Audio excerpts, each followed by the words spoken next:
What up? What up, blood?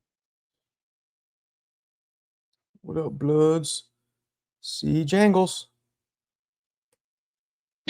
What's going on? Yeah, stick with C Jam. I like that one. That's the best one so far. See Jimmy. But that's cool. What's What's going going on? on? What's going on, Papa? You Just know, went, just went and you had know. a CAT scan, my sinuses. Okay. So surgeon needs to look over, and hopefully we'll be good to go for this surgery. I hope next week, because this All right. sucks. Like No, I feel you. constant fucking headache, nasal pressure, uh, malaise, overall can't breathe. Nose is all totally stuffed all the time. It's really fucking annoying. Malaise. You don't hear that word every day. I would What's up? never get a cat scan personally. I would get a dog scan. But boom. What up, Blonde Faith? What up, CJ? You on one already, huh?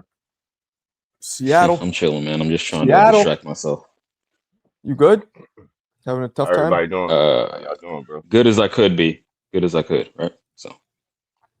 Yeah, man. Yeah.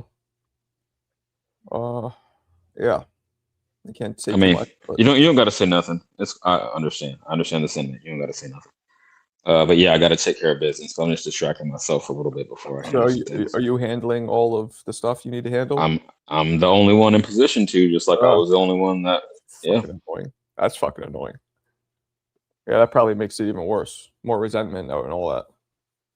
No, not resentment. It's just just emphasize it because it's never off my mind, right? I can't really, except for when I hop on channels like this, I can't really escape it. So that's the thing. But I've accepted it. Let's get Fight Sports Talk back on here and get on. Who's he cursing at? HLD, and then we'll just. Who is it? R. Hayes? It was yeah, I remember the accents were going crazy. He's like, "Shut your bitch ass up! Shut your bitch ass up!" Yeah, that was hilarious. That was the funniest shit I've ever heard. Funniest, and HLD was totally not bothered. He just kept poking him, and this dude kept like, HLD would say something, you'd hear him laugh, like he's, and the guy would, and Fight Sports would get so riled up. Just poking the bear. That was fucking funny. Yeah, it was poking the bear. Thanks, Fun Truck. I mean, it's not going to be a dangerous surgery. It's just a sinus surgery. I think they put me under completely, which I guess is always slightly. I've never been put under completely. I don't think. It's gonna be a quick little procedure, right? Yeah, me neither. Yeah. I might be like an hour or two. I don't know how quick that is. I'm not really sure. I guess it depends. But yeah, he tells. I mean, I'm out the same day. I go home. Like it's not a shit where I'm like I'm staying. Right, not impatient. Right. What's the recovery gonna be like? Well, he said that right after I'm breathing like a champ. It shouldn't be too bad from what I understand. But it depends what you can you go right into just normal activities, or you gonna have to chill? Probably not like exercise. I'm not really sure. We're gonna find out. But anything not to fucking feel this shit anymore. CT, what up? Like exercise and like hitting the bag and stuff. Yeah, I don't know. I probably have to wait a couple days. I would assume, but I don't really know. Yeah. Bro, how the fuck y'all have a press conference and don't let the fans in, bro? I drove down this motherfucker for nothing. Damn. I saw you posted that in Discord. Oh man, go ahead. Yo, that shit's crazy. Yo, that shit's crazy. I just got back. Yo, that shit's crazy, bro. You put the car in the lot and all that. Yo, for real. Lucky it was nice today. So I get in front of MSG, like, oh no, it's closed for the. I'm like, because I was wondering why it wasn't no lines. I'm like, ain't nobody out here. What you do? You just went back home, or did you go around? Nah, I just went and got my tickets for the fight, and I just went home. I just got home. So you got them? You got? Well, that's cool. It wasn't a total loss. You got the tickets. Yeah. Okay. You got them cheap. Yeah, that's frustrating. I feel you. If you want to say that, what you were talking about, right? Yeah, 27 for both. Yeah. And that's what, floor seats? Nah, hell nah. The first deck, if you will, right? Like like I say, I'm like in the middle. I know you say you never been to a football game. It's like you at the 50-yard line. Okay. Gotcha. I remember in 2019, I believe, I went to go watch Wilder fight Ortiz, right? and I paid $800 per ticket for floor seats. I remember thinking to watch the heavyweight championship of the world ringside for $800 is fucking a steal. And I guess even then that was pretty cheap, right? Yeah, right. Even before the shit crept up. My man Ralph yesterday showed me an apartment in the Bronx. And Ralph, of all the ones we saw, that was one we liked the most. Just a little small, so I don't know what we're gonna do with it. But Marco, you coming back on later? Yeah, I'll be on tonight. All right, I got some stuff to do. I'll talk to y'all later. Y'all have a good one. Love, peace, right. and hair grease. Peace out, CT. Jump in, fun truck. Jump in, fun truck. With your fucking whatever you're eating, the Italian combo or whatever. Hey, did y'all hear Turkey get on the phone on that presser? Did y'all I didn't watch the presser, but yo, I got flagged by YouTube. They threatening to delete my channel if I get one more copyright strike. And you know what the copyright strikes are for? Your videos? Guess what company's striking me? I'll give you a hint. Oh, DAZN? I work with them. Yeah. Oh. So I'm hitting up my partner, and he's like, I'm looking at this internally. They said you don't have one. I'm like, motherfucker, I have two now, and DAZN, and both DAZN. So I just deleted all my DAZN shit right now because if I get a third, I'm losing my channel possibly. So I deleted it. And AI is diabolical. I know, and in the meantime, hopefully he could erase it. But it's been like 2 or 3 weeks. I told him I still got the one strike pending on TikTok. I haven't posted anything on DAZN since because I know how it works. And they might do the same. I should probably pull it off of fucking Instagram because Instagram will suspend me for. That's what I was thinking. They suspend you for 3 days. The first strike. I'm gonna do that now. Fuck this shit. But yeah. That's crazy, dude. Yeah, got to get that cleared up. Hopefully Wild, your right? homie can. Right? Wild shit. Lights out. Tony, me, Khan, Abdullah Mason. That's gonna have to go. Or should I wait till I get one strike? I should probably just get rid of it now, right? I'm gonna get rid of it now. What do you think? Yeah, preemptive. Yeah, you don't want to. Yeah, because it's just 12,000 views. Get the shit cleared up, and then maybe you could see. I don't know if you have them. You download your shit, and maybe you could re-upload it later. I don't know. Yeah, I could totally do that. Okay. The Mexican Monster. That's the one they flagged me on the last one, the yard fight. That's the one that the YouTube got me. Okay. They flagged me off the yard fight, so I'm deleting that. Goodbye. Go on. All right. Sorry, I just want to. And it's fucking. I'm doing this to promote for them. Like, what kind of shit is this? Right. You know what I'm saying? It should be like a filter, like an actual human filter to say, "Oh, okay, this is one of our guys." I believe YouTube is the only place that does have a human that you could talk to, but nobody else does. Eubank versus Ben. I'm deleting this shit too. Sorry, let me just preemptive. Yeah, preemptive. We got to do prophylactic measures here. I got 2 so far. I just deleted that segment. Oh, you got 2 strikes? Is it a strike? Or is the difference between a strike and a copyright strike? Is you get 3 of them, you lose your account. Well, I don't know if it's a strike. I forget the term. Maybe what's the other term? It was flagged. Some shit. I don't know. Yeah, I got you have to. I got disciplined. You can't monetize it, basically. Yeah. Let's see. Hardest puncher. Oh wait, you know what? I gotta get rid of the Devin Haney. Get rid of that one too. Haney versus Norman. Yep, get rid of that too. All right. So now at least I don't have to worry about any Instagram strikes. Instagram is the one that I get my most, like all my connects, like Shaq, all these people. It's all been through Instagram. Because YouTube, they can't. Yeah. So I'm gonna make sure that one's clean. So they can't tap in directly. They have to happen to catch you. Yeah. That makes sense.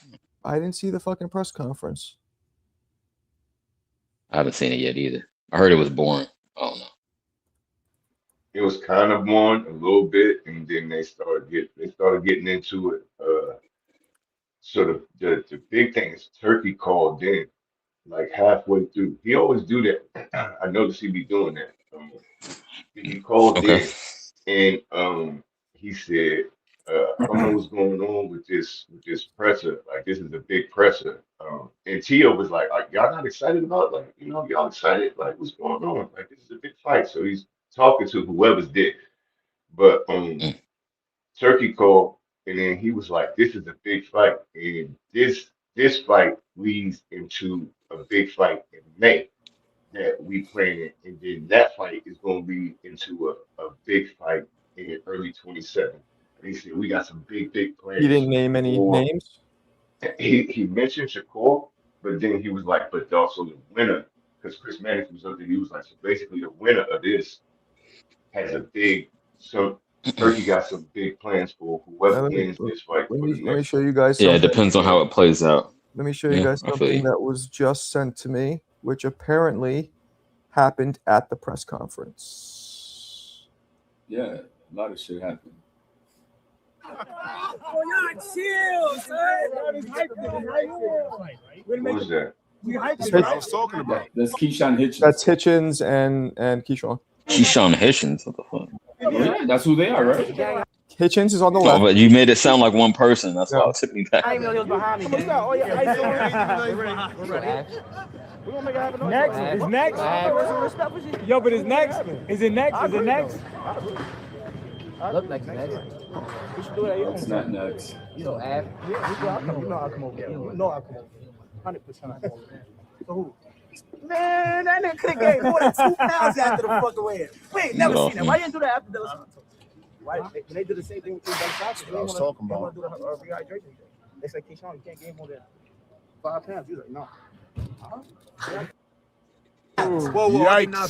We're not watching all 8 minutes. There was a better clip out there, man. That's cool. There's a much better clip because they really got into it. I'm pissed because I didn't know that this was happening, for starters, because at my hometown I could have went over, but more importantly, I had my CAT scan today, so I couldn't have gone either way. So I guess I'm not that pissed. Is your cat okay? Yeah, store, kitty cat store. No, yeah, so I couldn't go anyway. But I wish I was on some kind of a mailing list or who sends me Jake Paul MVP. I'm on their list. They'll send me credential applications every time, but no other. Do it. But Marco, you always waiting on people. No, it doesn't be shit in life. Don't get delivered. On I don't know that it was even happening. Like, still, man, you got to be in the know, man. Yesterday, I knew. Everybody knew. Yesterday, I heard it was happening. It was the first time I heard of it. Bro, yeah. I'm and a couple of my boys who got approved, they told me they got approved this morning. He was like annoyed he had to rush over.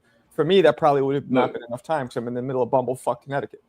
Shakur flew. See, I kind of blame you, HLD. I kind of blame you because I know you and Tio got bunk beds, so you should have been, I know. the one to inform Marco. Look, bro, let me tell you something, man. I don't even babysit my son. He better know what the fuck is up and what he got to do. You don't come with no surprises at me. Do you know your business, son? So I expect that out of men. Simple as that.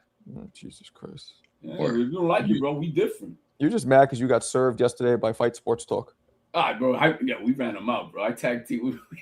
He goes, shut your bitch ass up. I don't like that motherfucker, bro. I don't like that. He's a fraud, bro. He doesn't like you either. No, well, I mean, I make it known. I don't like that little turd. But hey, that clip that you played, man, that's a shitty clip. There's a shorter one, and they really got into it because he's they're playing with the game. When he said, "Is it next?" The only answer is yes. It's not next because what I already got from even before that is because Hitchens and Jermaine Ortiz were going at it, and then earlier, just right before I got on here, Hitchens. Well, Hitchens was the one asking if it's next. What does Keyshawn have lined up? He just fumbled the bag and saw it. I saw another interview with Keyshawn, and they're at the press conference, and he's talking about Shakur, Tio, and man, the kid's headspace is in a different spot, man. I'm happy for him. He talked about he changed his entire team. Nobody from his entire team is there no more. He changed everything. And I hope I wish I could bring this video, but it was a very, very good video by him. It shows that the kid is moving forward and trying to do better from where he was at in that headspace when he fucked everything up. He knows he paid the price. He knows he fucked up, and I think he's doing everything possible to change that within himself to be a better young man. And I really hope I see that out of him. So he's in a good headspace, man. I mean, I was impressed. I was really impressed. But as far as I think it's gonna be Hitchens and Jermaine Ortiz might be on this undercard. Oh, okay, that'd be good.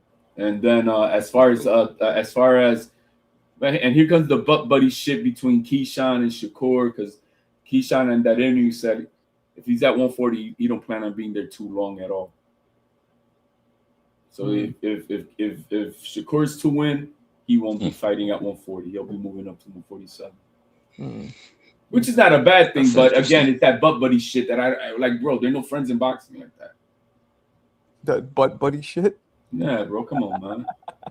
No, how do you feel about that, Marco? Would you was there be like any occasion where you wouldn't fight someone you're close to? Just I don't know. You tell me as a fighter. Is there anywhere I wouldn't fight someone I'm close to? Nah. No, of course not. Tio was a fool in this press conference, bro. You got to bring the clip. You could play it. He goes, "Well, what I'm gonna jig him up." And Shakur's like, "You gonna what?" You say he's gonna jig him up? No, jig him up. Jiggle my balls on you. Oh, that's what I should have fell for it. You can hear tears. You fell for that shit. Cookie. Yo, what up, Marco? Papa. That's implied racism. That's trolling. I don't respect Marco, I knew Tio couldn't talk without implying racism. Jiggle, bro. Jiggle my balls. What the fuck is racism? Yeah, Marco, you know what the implication is. You gotta check out round one real quick because I pissed off Forbes. Forbes got mad because I was making fun of Ness. And Forbes in the chat, he's like, "You don't want the smoke with Ness." And I'm like, "Word? Nigga, I'll pay for the smoke." Like, so he got on the mic and round one is conducting a little, back and forth between Forbes and I. And I said, "Forbes, I know you in Florida, right?" I told him, I got money for the plane ticket. I got money for the guest pass. I got money for the mouthpiece. I got money for the headgear. I got money for the gloves, everything on me. And I told him he can come this week to my gym because I'm there Monday to Saturday, right? You would really pay his ticket to come out and do that? Yeah, bro, nigga, I got money, right? So I'm like, yo, come through, right? And then you know what he said? He's like, "Oh wait, I got work this week." I'm like, "Motherfucker, I work too, bro." Like, what do you mean? So he's like, I'll probably come February. And I said, all right, on round one Talk Sport, right? On the stream, you got it on record that you coming. And if you don't come, then you a liar. So I said, I'll give you to February. Do what you got to do, train, spar with whoever you want. But I'm not one of these border wars motherfuckers. I'm in the ring every fucking day. And I don't take days off. So I told him, yo, I'll go to Florida too if you want to speed it up. Because I said, I'll go there January. Because I'm going to be there January. And I'm going to be in Orlando. Okay. So I said, come through. So on round one Talk Sport, him and I were going back and forth. But I called him gay because I'm like, why are you defending Ness? Because he was so pressed about me talking about Ness. He's like, oh, you don't want the smoke with Ness. I'm like, are you his girl? That's your like y'all date? Like, what do y'all do at the border wars? Y'all went to the hotel and did some shit? Like, I don't know what y'all did. But you like, it's the only time I agree with Koki, man. Fuck this. This round one's live right now? No, it was yesterday. So Forbes, he tried to be tough. And I'm like, bro, like, I'm not border wars. I'm not Vega. I'm not one of these callers. Like, hold on a second. So you went on there and you were shitting on Ness. Is that what happened? Yeah, it was round one. He told me he got kicked off. The boxing boys. Again? Yeah. So I said, man, why do they keep kicking you off? They're not really, giving you that respect, and I told him to give it a break. Like, you don't need the boxing voice. Like, remember when HLD said that you guys gotta be individuals and do your shit. Yeah, do your own thing. So I said, just do your own thing, bro, because you don't really relate to the boxing voice. You got your own thing, like Marco, you box, Nets never box. So it's like, it's a whole different platform. So I said, bro, and then he got mad. He's like, I don't let people talk about my friends like that. So then I told him, yo, what about in the hangout spot when they were talking shit about round one and they were talking shit about Marco in the hangout spot, you didn't say shit. Who was talking shit about us? It was the fucking I don't know, the hangout spot regulars and shit, the people that go there. So I'm like, you guys say that you stand up for your boys, but in other rooms y'all start laughing with them and shit. So I'm like, bro, Forbes, you fake. Like, I got love for Jamaica. I know you born in Jamaica. I love Jamaica, but I'm like, yo, bro, you a fake Jamaican. Like, you're not really about the smoke.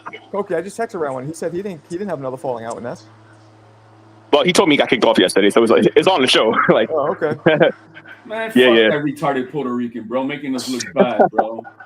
That's my boy, yo, Edwin, man. He's a good dude. I know he's a good dude. I'm not saying, but es un pendejo, bro.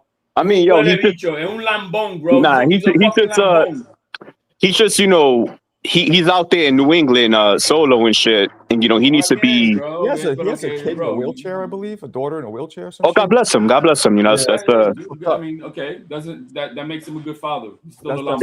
You know, I don't like the fact that Ness kind of like downplayed the fact that round one's 51 years old. He didn't get kicked off yesterday. No, man, today there was that other Puerto Rican making us look all stupid. I know he has a bad accent in Spanish and a bad accent in English. He don't know what the fuck. Oh, you're talking about Caesar, bro? Yeah, bro. Fucking I give round one. Tell me I'm not lying, Cookie. Does he have an accent in I love Spanish? Caesar, bro. I love Caesar. Yeah, bro, he's got an accent in Spanish and he's got an accent in I know, English. but yo, what the fuck are you saying, bro? It's a character, man. He's a character, bro. He's meditated. Another good dude. But dude is trying to protect my kid. He don't know what the fuck he talking about. He doesn't even know how to speak. Like, bro, I'm like, damn, bro, you make less than anything. Yo, what's up, Hayes? Hayes, you coming to the U.S. for the Scotland game? Scotland's gonna be out here. And there'll be many before, David. tickets and shit going for it anymore. They're quite expensive. Fucking tickets are like $1 million now. They're kind of ripping us off, man. Yeah, apparently there's some games that are charging like fucking $800 a ticket and stuff like that, man. It's damn. Shit, I spent 32 this morning. Everybody's already booked all the flights and hotels early. Even like Scotland fans were booking hotels and flights before they even got qualified, man. Oh shit, that's ballsy. Hopefully Mick makes it out here. I know Mick want to slap Marco. I'll try and go over, see even if I don't get a ticket to a game, just to be in the atmosphere and stuff. But I don't know if I'll be actually going to. Yeah, I mean, I know the pubs are going to be packed up, so you don't got to go to the game and just to hang out. I'm going to try to hang out. I'm going to just try to like not be around too many, because I know if I don't look like I'm part of the crew, they start throwing hands, man. Yo, football fans don't play. Back to boxing, bro. One thing that was funny when Turkey called in, and nobody really caught on to it. He questioned why was Eddie Hearn there on the at the press. He did? Yeah. Is he got something to do with Shakur? Like, why is Eddie Hearn there? Why is he there? Which press conference? The T.O. and Shakur. Oh, that was today? Yeah. Yeah, I gotta watch that. So, it wasn't all that. It wasn't all that. It was because the crowd was boring as hell. So T.O. just did his troll shit, but he fucking Shakur. Eddie was there with Richard. But I was surprised when he said that. Why is Eddie Hearn there? And I'm like, damn. But everybody kind of like they played it off like they didn't hear it. You have to get it now. Oh, she has to.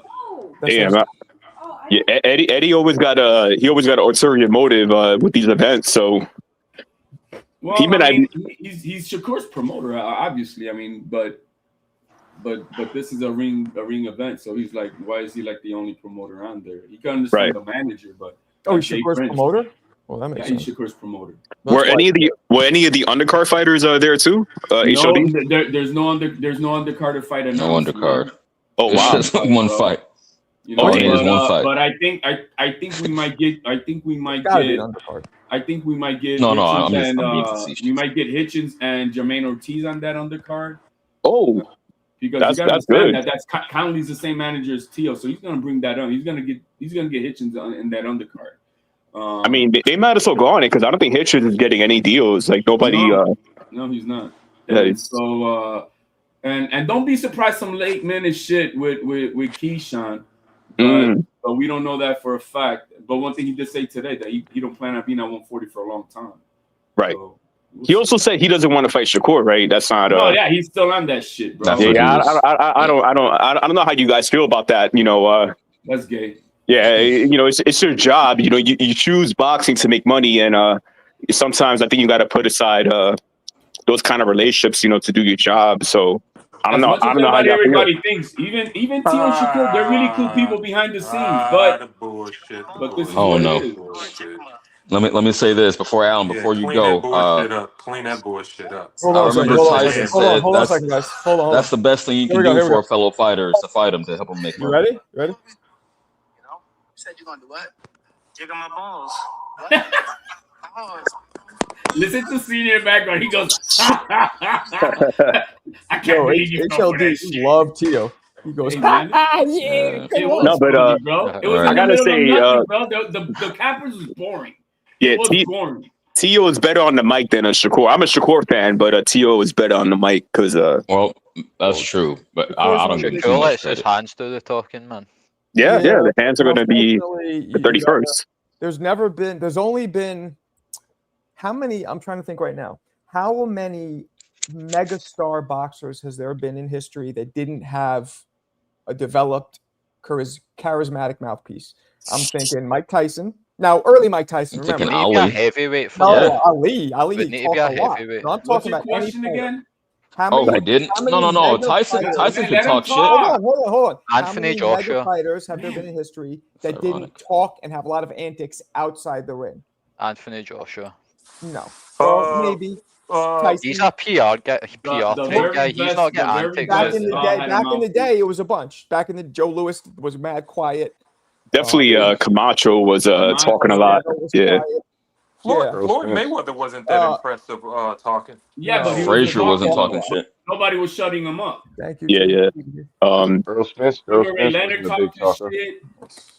Yo, Hey, Durant, SLB, I can't let that pass. The Durant would talk shit. irony of you telling me let someone talk when you're the biggest yeller in the community. Yeah, What but about, when You know what it Michael is? tells me to shut up, I respect that. Marvin Yo. Hagler. Marco, don't tell me to shut up. Hagler? Shut the Okay, fuck up. yeah. Was Hagler a big mic guy? I don't remember Hagler being on the mic like that. No, you're misunderstanding. I'm saying dudes who did not talk but still became superstars. Oh, right. We're big stars. And if you There's think those about it, hold on. anomalies. If you think about it, it was just because what they all have in common, they were menacing and the ring. Because you know what made me think of that when Hayes said, "Oh, your fists do the talking for you."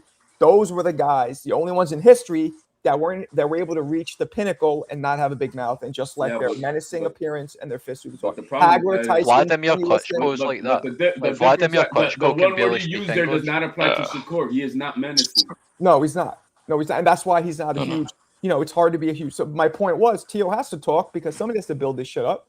You know what I mean? No, right. That's what I'm saying. Word. That he was like, man, this is boring, bro. What the fuck is going on? He's smart. He is a better Here's the talker. thing, though. I can't lie. He's I a would better say one. Crawford. Crawford He's not was never great. a big talker. And he's a That's true. superstar. Crawford's I mean, name's good only point. blown That's why up Spencer's recently, getting though. Yeah, more but money than him. Crawford is menacing. See, that word applies. Crawford is, but he's not at that. But he never reached superstar. Yeah, he never status. reached No, that right. star But level. I'm saying as far as who he is as a fighter, Yeah. George Foreman was always Sure. very quiet too. You know what I mean? Wait, did you say Crawford never reached superstardom? No, No, he did.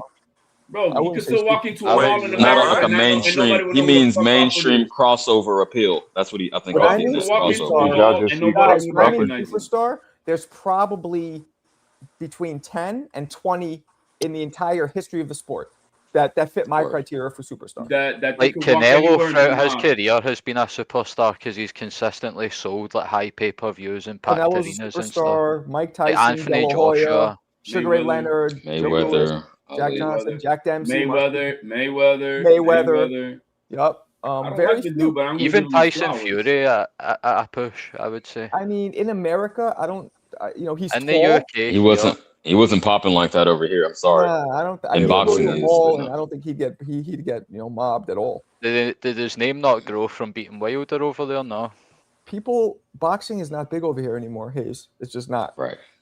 Yo, So- I don't want to blow up the bubble right here, but I'm gonna ask a hard question for everybody. Would Canelo be a superstar if he was not born in Mexico? Oh. Let's say Canelo was from Argentina. He's from Chile. He was from maybe another country. Will he be as big? No. So you're trying to go on the fact that he's redhead, freckles, and all that, right? I mean that does get into the special qualities because he does stand out. You know what I'm saying? Like I'm sure when you go to Ireland and you go to a boxing gym, there's a lot of guys named Canelo. You know what I'm saying? Canelo gave he made it cool to be a redhead and shit. So right. How can you make it very good? Like you acting like he dyed his hair. no. I'm just saying because his brothers are more moreno. They got darker hair. Right, and that's more typical. It's not unique. Yeah. That's what he's saying. I mean, you So got to acknowledge it makes them stand out more. But then what's the excuse for the fighters here in America who do have they got millions and millions of people in and they still not famous? Mexicans are just more loyal. I mean, fans, I'm to sorry, be honest. Crawford could still walk into a mall and nobody know who the fuck he is. That's absolutely true. I just think Mexicans have a bigger driving power in terms of audience. Because they support with their dollars and they pump up their people. Yeah, that's true. That's why. Same thing we do with our fighters. When you're great in Puerto Rico, you great. And we're gonna back you, and we're gonna be the loudest. It's just the way it is. But when the community of whoever fighting from here in America don't fucking follow you, don't spend your dollars, you're streaming the shit, you're not going to the fights. I mean, what the fuck? Yep. Like, what's the excuse that Allegiant Stadium has that was out of 70,000 people, 60,000 of them were fucking Mexicanos, bro? Come on now. What's the excuse for Black American not to be there? Canelo was the bigger star, but no, I get your overall point. I can only control what I do. Bro, I get it. I get it. Let me say this. There were illegal. I'm acknowledging what you're saying, but I can't make other black people support black fighters. I can only buy the shit myself. So then it comes down to that. I mean, honestly, it comes down to the support of your own community. Canelo's famous Crawford because is probably his bigger community is globally. famous. Honestly, I ain't even gonna hold you. He's probably a bigger star globally than he is in the States. Hell no. I think he is. Would Like, y'all I say think boxing- he's would like y'all in say the UK. boxing Bro, is like, I popular right haven't now? seen another fighter in the history of boxing. Maybe I could be wrong. That could bring in 12,000 people to a fucking weigh-in, bro. Who did that? Canelo. Oh, yeah. Who else has done that? What fight? Just about every other fight that he comes up on Vegas. It's always like that. Let me ask y'all something right quick. Yeah. Do y'all think boxing is in a better place than it was 5 years ago? Oh, agreed. Agreed. Yes. For me, it's like 2 sets forward, 2 sets back. It's kind of in the middle. But we're getting the better fights because of Turkey, man. We are getting the better fights because of Turkey. Turkey's giving the better fights. It's just for me having bias, being raised in the U.S. I wanted to see the fights in America. That's it. Let's be realistic. Is in the market? I'm not saying that they're not worth it, but just in the market business, is Teal and Shakur worth $22 to $24 million pop for this fight? In the U.S.? No, I guess we're gonna see. I would say no. Are they worth that? Are they worth that? No. I mean, Crawford was just getting $5 million with Bob Arum before he left for the Spence fight. And he was one of the top paid guys with a guaranteed contract. Right. So I'm just saying, like today, between Shakur and Teal, they're making between $22 and $24 million. Are they? No, because it's because of Turkey. I would say to answer your question, HLD, to make your point that you just said, because we all get in the fights. I say yes, because that's one of the reasons we all get in the fights, because fighters weren't getting paid. Now they're getting paid, and we get in the fights that we want and asking for them. So, well, let me refine my answer a little bit. I would say no in the immediate sense. Like, go ahead. My fault. I didn't mean to cut you off. I would say no in the immediate sense. Like, I don't think he'll turn a profit on that if that's what he's shelling out. But in order to long-term investment to grow the sport, it's an investment. I think just keep putting out quality fights and turn the shit around. It is an investment, but this man has got a bottomless pit of fucking money, man. And we never had this.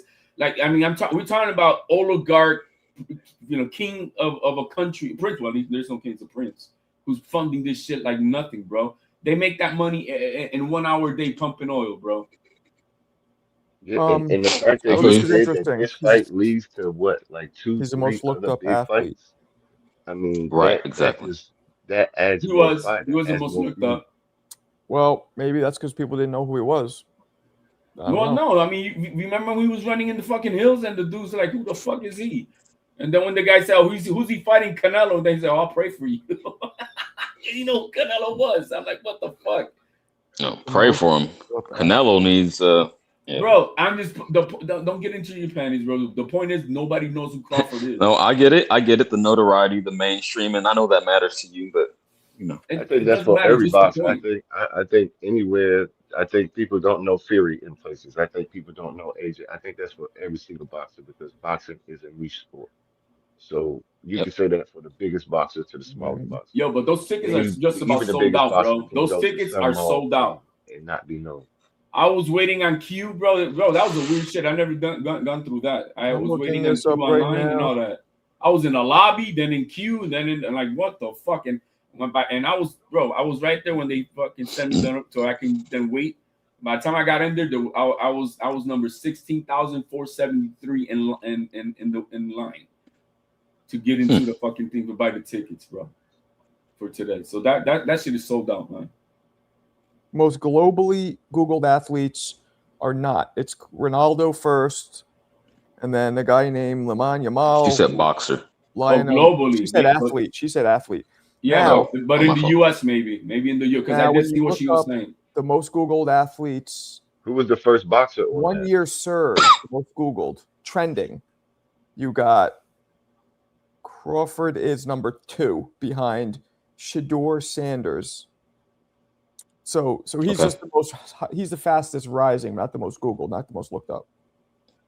I don't know. I saw. A lot of people didn't even know. Hey, is that from today though? Because maybe when they were posting it at that time, because Shedeur had a badass game just this past Sunday, and that's why maybe he now surged. But I think before this weekend, it was because I did see what she said. I don't even know who Shedeur is, but Deion Sanders' son, quarterback for the Cleveland Browns. You know who Deion Sanders' son is, man? No, I know Deion Sanders. I didn't know his son played. Well, that's all you need to know. Yeah. No, one of his sons. He hates football, bro. You don't know. Yeah, I hate football. He said, I don't know how can an American gringo hate football, man? I hate football. Yeah, I got a quick question though. He's like Adam Sandler's mama and Waterboy, that foosball. Foosball. For the devil. It's for the devil. What are you saying, Blind Face? Hey, yo, but look, Turkey keep doing that, and I don't know. Well, I noticed that Turkey, when there's ever a big fight, he always call in, and that's like his way of leaking something. But what y'all think he was talking about as far as like the next big fight? He said, "I got a big fight, whoever in May, and then in the beginning of 2027." What y'all think he got? Who knows, man? 140, huh? We're gonna assume 140. He's gonna have the best fight because basically what's gonna happen is I know after this fight, Tio's got one more in the top ring and he'll be moving up to 147. And Shakur got one more fight in this contract too, right? They both on their last fight. Shakur already is a free agent, and by seeing now Eddie Hearn on the stage next to him, he signed again with him. Or maybe he's trying to lock him in. Yeah, no, they haven't already. He's not going to be on stage because Turkey called him out then too. You don't want him there. You see at 140 if they both got one more fight, assume it at 140 after this. What a Matias? I don't know. After the Zepeda fight, he's a free agent. Because I heard that Puello, but that's not huge. I the Matias versus Isaac Cruz fight. That's 140. So what?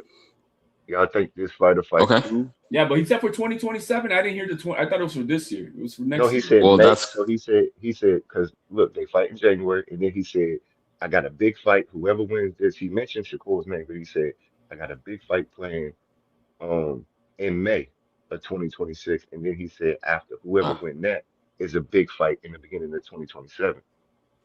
He said, okay, well, let's think about who. Cruz is cool. This fight right here is the start of the big plans. So that's what I'm like. What do y'all think? What y'all think? Because 140. I know. When it comes to Tio, he's got one more after this. One more fight at 140, and then he'll be moving up.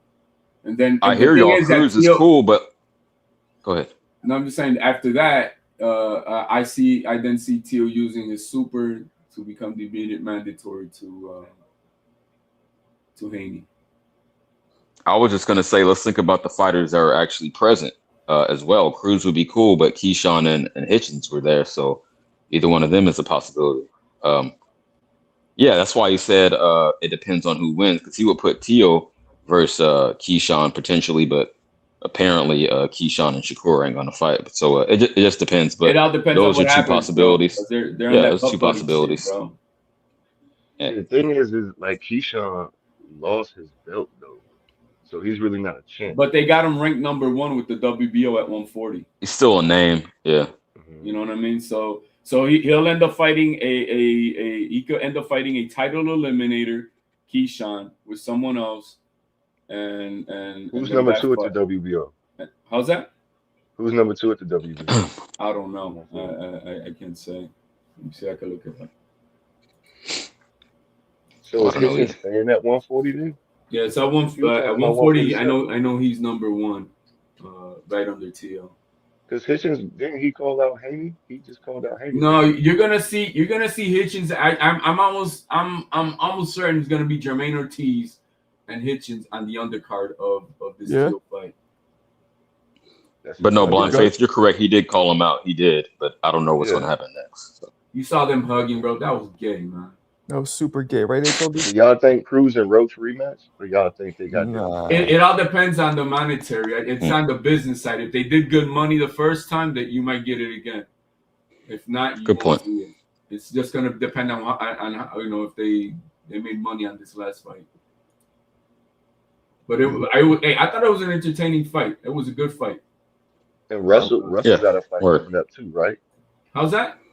Russell got a fight coming up. Yeah, right? Gary Russell is fighting on the undercard of more than likely, because we're still waiting on the WBA to grant the exception for what's the retard's name? Come on, 140 champion retard. 147 retard. Rolly. Rolly. Yeah, Rolly. Rolly petitioned to have an exemption to skip his mandatory so he could fight Pacquiao. So if that happens, because Antoine Russell was supposed to fight on the undercard of Jake Paul, but they moved him out. And so I'm thinking once they approve it, Pacquiao and retard will be the main, and then you'll see Gar on that undercard. Versus Hiroka guy from Japan. We'll get that Matthias Smith fight. So yeah, the fights are stacking up. Like right now, 140 is the hottest. I've been saying that for like a minute. 140. It's hot. It's hot. You're tripping. 154. Got to be 154, but 140 is cool. Stacked, bro. No, 140 is pretty stacked. Marco, what you got to say on it? Which one? Between 140 and 54. Yes. 54. I don't see it because I don't see these guys fighting, bro. I mean, we got Fundora Duck, Xander. You got Ortiz Duck Xander. You got Ortiz not fighting. Instead of fighting Bachman, we fought his fucking mandatory in the Wash Lubin. HLD, I get your point, but I'm saying like the potential up there, like there's more names, there's more like quality fighters. So if dudes are ducking, I understand.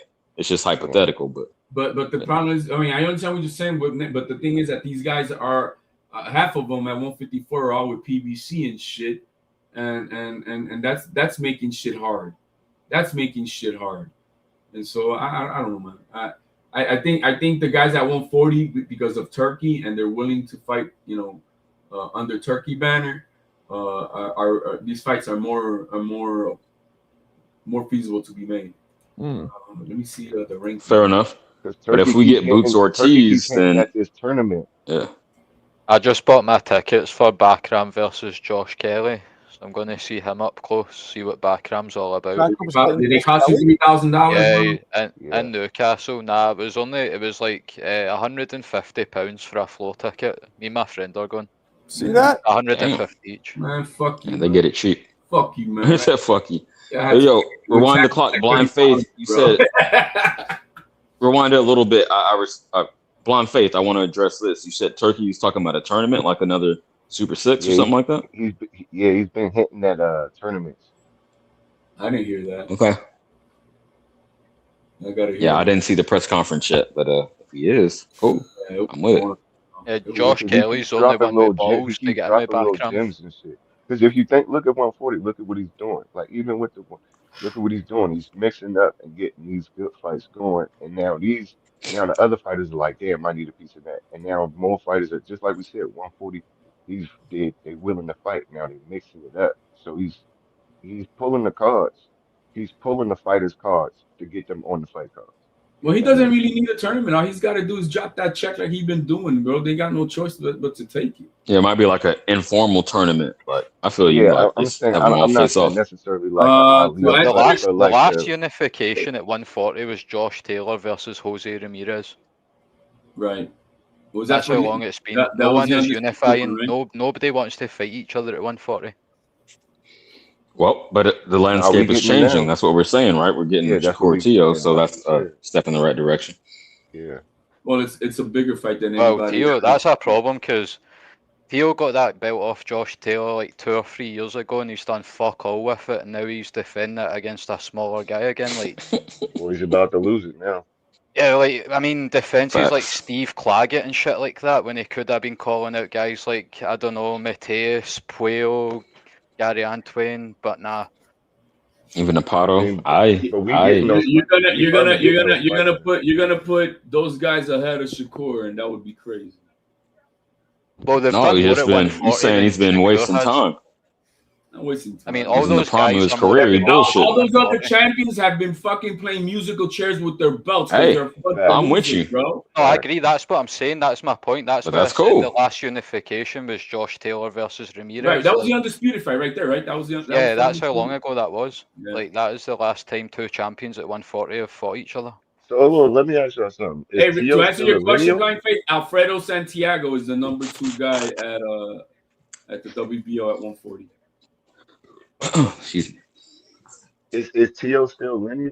Who is the lineal at 140? No, Tio Teo is still- lineal because he beat Taylor. He is lineal champion. So that's Because why Taylor they was bring the it lineal. up. So Shakur beats Tio. Well, when Shakur beats Tio, right? Shakur's gonna get his ass beat. Like, so he's going to be the lineal at 140. Does he vacate his belt at 135 if he gets that belt? He would almost have to, because the business is going to dictate that there's going to be bigger fights at 140 than what Or there is does right the now. WBC have to strip him? Does he have time to No, like, they don't. make It's another not a fight at strip. It's just 135? like they tell him, you're gonna have. I think once you win another belt, you got to decide within about a week's time, are you gonna come back down or not? You got to make a decision. That's what they tell him to do. You got to make a Shakur decision. said he's only going to fight Tio and then he's coming back down to 35. Yeah, he says that, but bro, if he wins that belt and let's say he wins and it was a very convincing win, he ain't coming back at it that 135 for peanuts, bro. He's not. Okay, the bigger fights are 140, but the easier fights for him to get undisputed. Yeah, but he's not gonna make money down there. He knows that, and he said himself, the rest of his fights that he wants is money-making fights. I always confuse Josh Taylor and Josh Kelly. They're both Scottish, right? Nah, Josh Kelly's from Newcastle, but it's not. That's just across the border from They don't Scotland. even sound the same. Totally different. England. Josh Kelly's like a Scotland. split It's fighter. its own country? Josh Taylor come forward. No. It's Newcastle is in England. It's in England, but it's just across the border It's from northern. Scotland. Yeah, it's all the way northern. Yeah, it's in the north. So you guys pretty much have the same accents, don't you? It's not the same, but it's similar. They use some of the same like slang words as us and things like that. Do you guys Same like way. Newcastle, or you guys have beef? Yeah, no, I like people from Newcastle and that. Like, There goes Marco on that stereotype racist shit, bro. HOD. I only know about Newcastle because of the beer. When I was in college, I used to drink that beer. Technically, UK is one country. Like on my passport, it says United Kingdom. Do you know what I mean? Like, yeah. So you can travel across the borders without needing going my through passport. customs and shit. Yeah, exactly. UK is what? England, Scotland. What else? Wales and Northern Ireland. Wales and Northern. Right. Yeah. Okay. Yeah, I don't have no. Is that like with the Vikings? Don't they got super good air? Oh, Alan Day was on here right now. Where did he bail out, bro? Fuck. He probably had to go argue with somebody. Yeah, No, man, he's in school. He got a son. I don't know. Hey, he's just like me, bro. We on the same What y'all boat. think is next with Canelo? Pacheco or what y'all think? I'm sorry. What was that? Oh, say again. What y'all think is next with Canelo?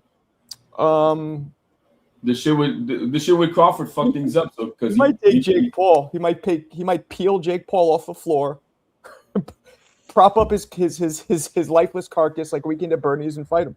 Yeah, it's gonna be hard to know what's gonna happen next with what happened with the belt now. that would be So who knows? diabolical if 168 Anthony is almost Joshua at washes like him. Was that Then he wants to fight Jake Paul. He ain't gonna fight Jake Paul after next week, bro. I mean, if AJ does what he does, no. Yeah. Do we think? Let's do this. How many of us think? I'm saying 3 rounds. I don't see that fight going past 3. What do you guys think? Yeah, 3.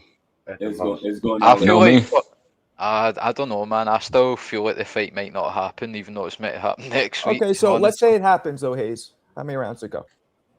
Surely like half a round. Like, surely. I'm gonna say, you know what? See, Because it's such a big fight, I say you gotta draw it out a little bit. So I say 5. Okay. I'm gonna go against the Because they grain. putting so much 12. money. Oh, come No, on. I think it's sanctioned for 8 rounds. How you expect me to spread the jam on the toast when you say shit Okay, like that? Like, see, I gotta be real though. You know what I think? I don't think the shit is real. When you Jake start Paul, the length. Okay, yeah, 8. If it's 8, 8. I'm gonna go with 8 rounds. The flame trails behind Anthony Joshua's right hand, you're gonna see how real it is. Okay, hold on. So does gonna hold anybody back. think Paul is gonna drop Joshua just for the? Well, I was asking that, man, because if Paul was to land his best, cleanest shot on him, I know he can bust him, bro. This guy's jaw's already rattled. So yeah, I can see that happening if it's a clean shot. But that's like that, that by real heavyweights, by real legitimate fucking long-term heavyweights, not by fucking YouTube kid. Daniel Dubois probably one of the hardest even though I think it's of fake. all time. Sorry, CJ, but you're right. I'm a totally in agreement with you there. That is so true. I hate that narrative that Jake Paul could not come out. I don't think he'll knock him out, but I think he can rattle him. Yeah, even though I think it's a work, they're not going to work it that hard. That's too much. That's too damaging to Joshua and to boxing as a whole. AJ wins the fight by decision, and Jake Paul wins by going 8 rounds with the best, second best heavyweight of this era. There you go. Well, think about this, right? That's Jake logical. Paul said that black eye he's got from Lawrence Okolie, right? Think of the amount of times Lawrence Okolie and AJ have sparred with each other. Do you think Lawrence Okolie's ever given AJ a black eye? Like, Lawrence Okolie's there to get punched about and sparring off AJ. Like, he is there as a sparring partner. So, like, see what Lawrence Okolie's probably done. He's probably punched utter fuck out of Jake Paul and been straight on the phone to Joshua, like, mate, you're not going to believe how easy this is going to be. AJ could have had a black eye. You just didn't notice. Oh, come on, Get the man. fuck Like, out of here. Joshua. Oh, that's right. Come on, Marco. Oh, that's racist. That is good. We'll keep it. That ain't racist. Joshua's flanking guys. I Like, said because he's black, you didn't notice he had a black eye. No, come on, Chick. How's that racist? No. Yo, I'm not even mad about it. You just gotta acknowledge. That was funny. Mad about it. It's a fact, bro. It was kind of funny. I mean, shit, you gotta acknowledge it. Bro, you guys can get hit and it's like nothing, bro. You don't notice that shit. the thing is, so let's be real. Joshua's been giving Lawrence Okolie hidings and sparring, and then like Lawrence Okolie's overplaying with Jake Paul. If I was to punch front truck and that right eye, you're gonna notice that fucking black eye real soon, right? But I mean, the brother, bro, you ain't gonna notice it unless it's swollen and shit. What's going on, Marco? I've had black eyes before. Crazy. No, I was getting my CAT scan. I would have gone down happily if I knew about it. But even if I did know about it, my CAT scan was today, so I couldn't have. That press conference. Yeah, man. It was right here. It was really mid, and Tio always comes doing that awkward thing like reading a book or writing out notes. I go down there because it's networking. I bump into people I know, as fighters, all that shit. That's what you go to those for. I just don't fuck. And I wonder if I'm gonna get approved for this Joshua fight. Because they'll do that on Monday. Then what do I got to do? I got to scramble to get a fucking flight out to Miami. Real quick. Hey, man. But a flight to Miami from where you're at is like $200. What's up, Papa? Real quick, I'll say this. Marco, you missed Tio was like going on with some gay shit to Shakur.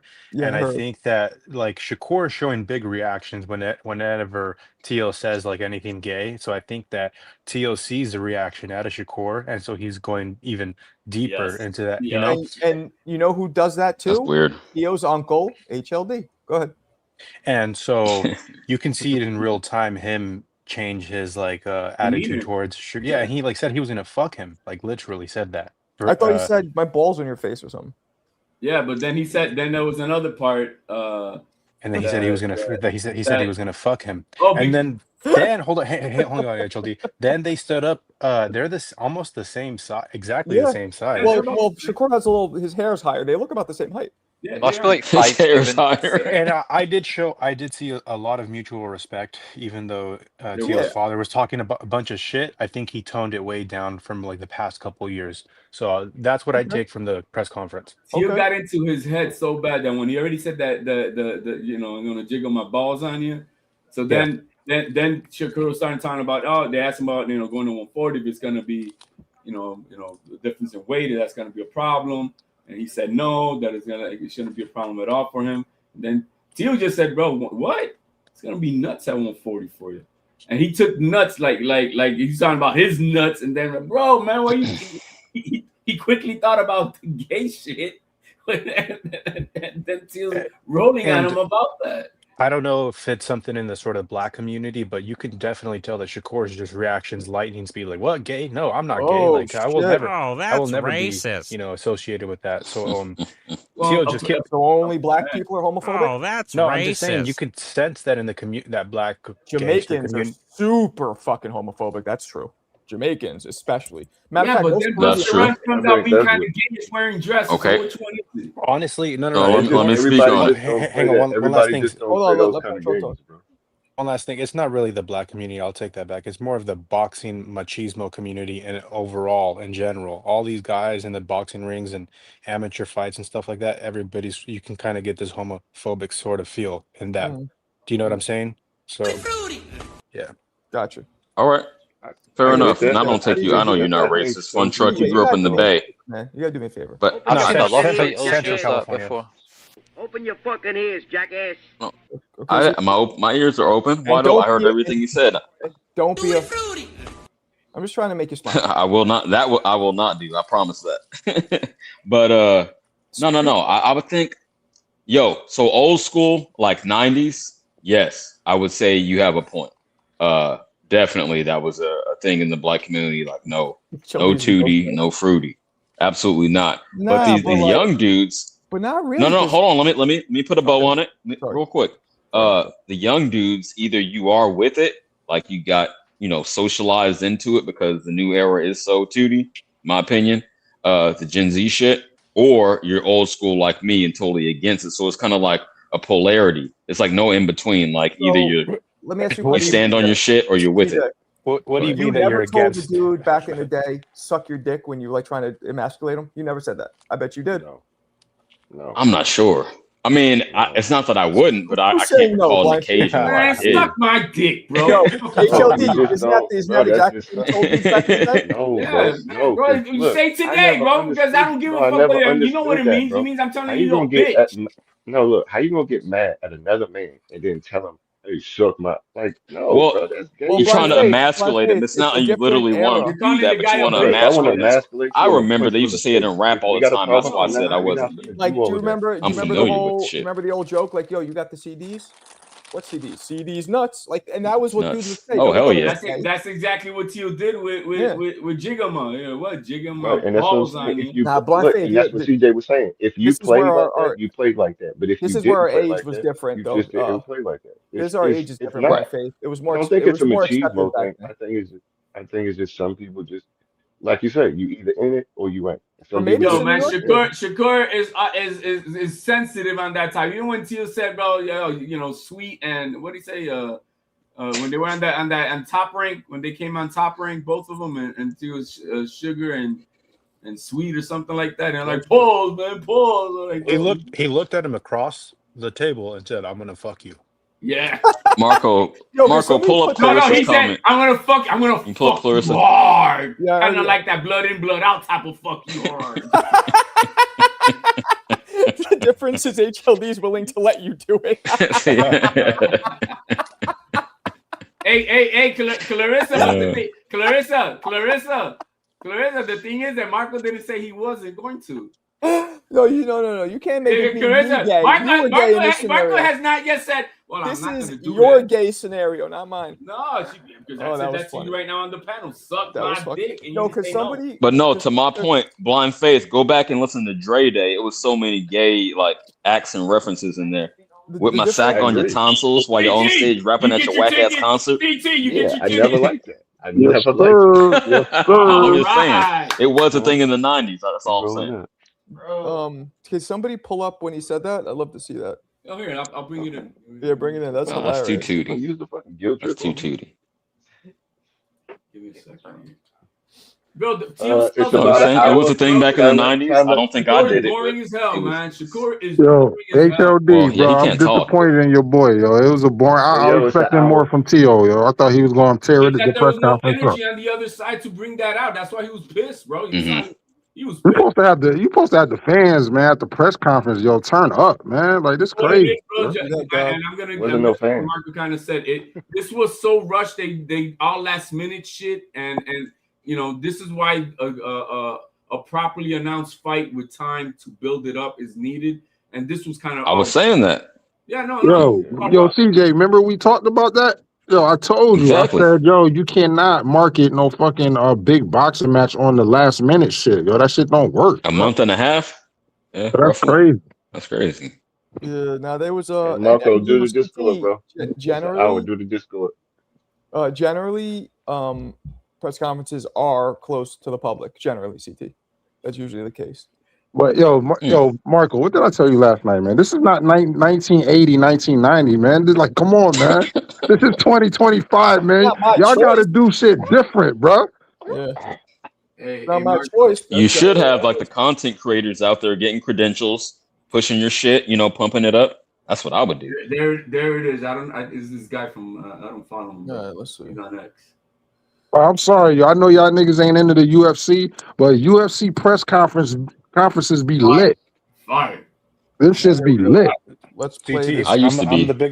I'm the biggest UFC fan in the Marco boxing community. Marco, do the Discord. Probably. I will. Let's play this though. Oh, hit the expand button so you can get a full screen. Oh yeah. Gracias.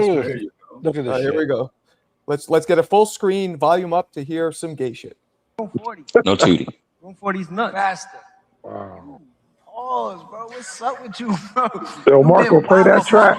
Hold on a second. Let's listen. Oh yeah, run that back. You guys are like yelling. 140. Yeah. 140's nuts. Faster. Yo, you pause, bro. What's up with you, bro? You been wild. Fuck you hard, bro. Pause. Fuck you hard. Real hard. Man, what do you say to that, bro? Like, you hear him? Gonna have Shakur Jigama. You know? You said you're gonna do what? Jigger my balls. What? Pause, bro. That's wild, bro. Why you always doing that, bro? 140. Yeah. 140. Yo, I like CJ's reaction. He's like, man, he felt for that shit. That's come on, guys. That's not original. That's Mike Tyson. I'm a fuck you, make you my girlfriend. I'm a kiss those. Yeah, but he was like, it was more contrived on T.O.'s part. Like Mike Tyson was just going off in the extreme of the conscious. T.O.'s trying to get a reaction. But I'm not saying it's bad.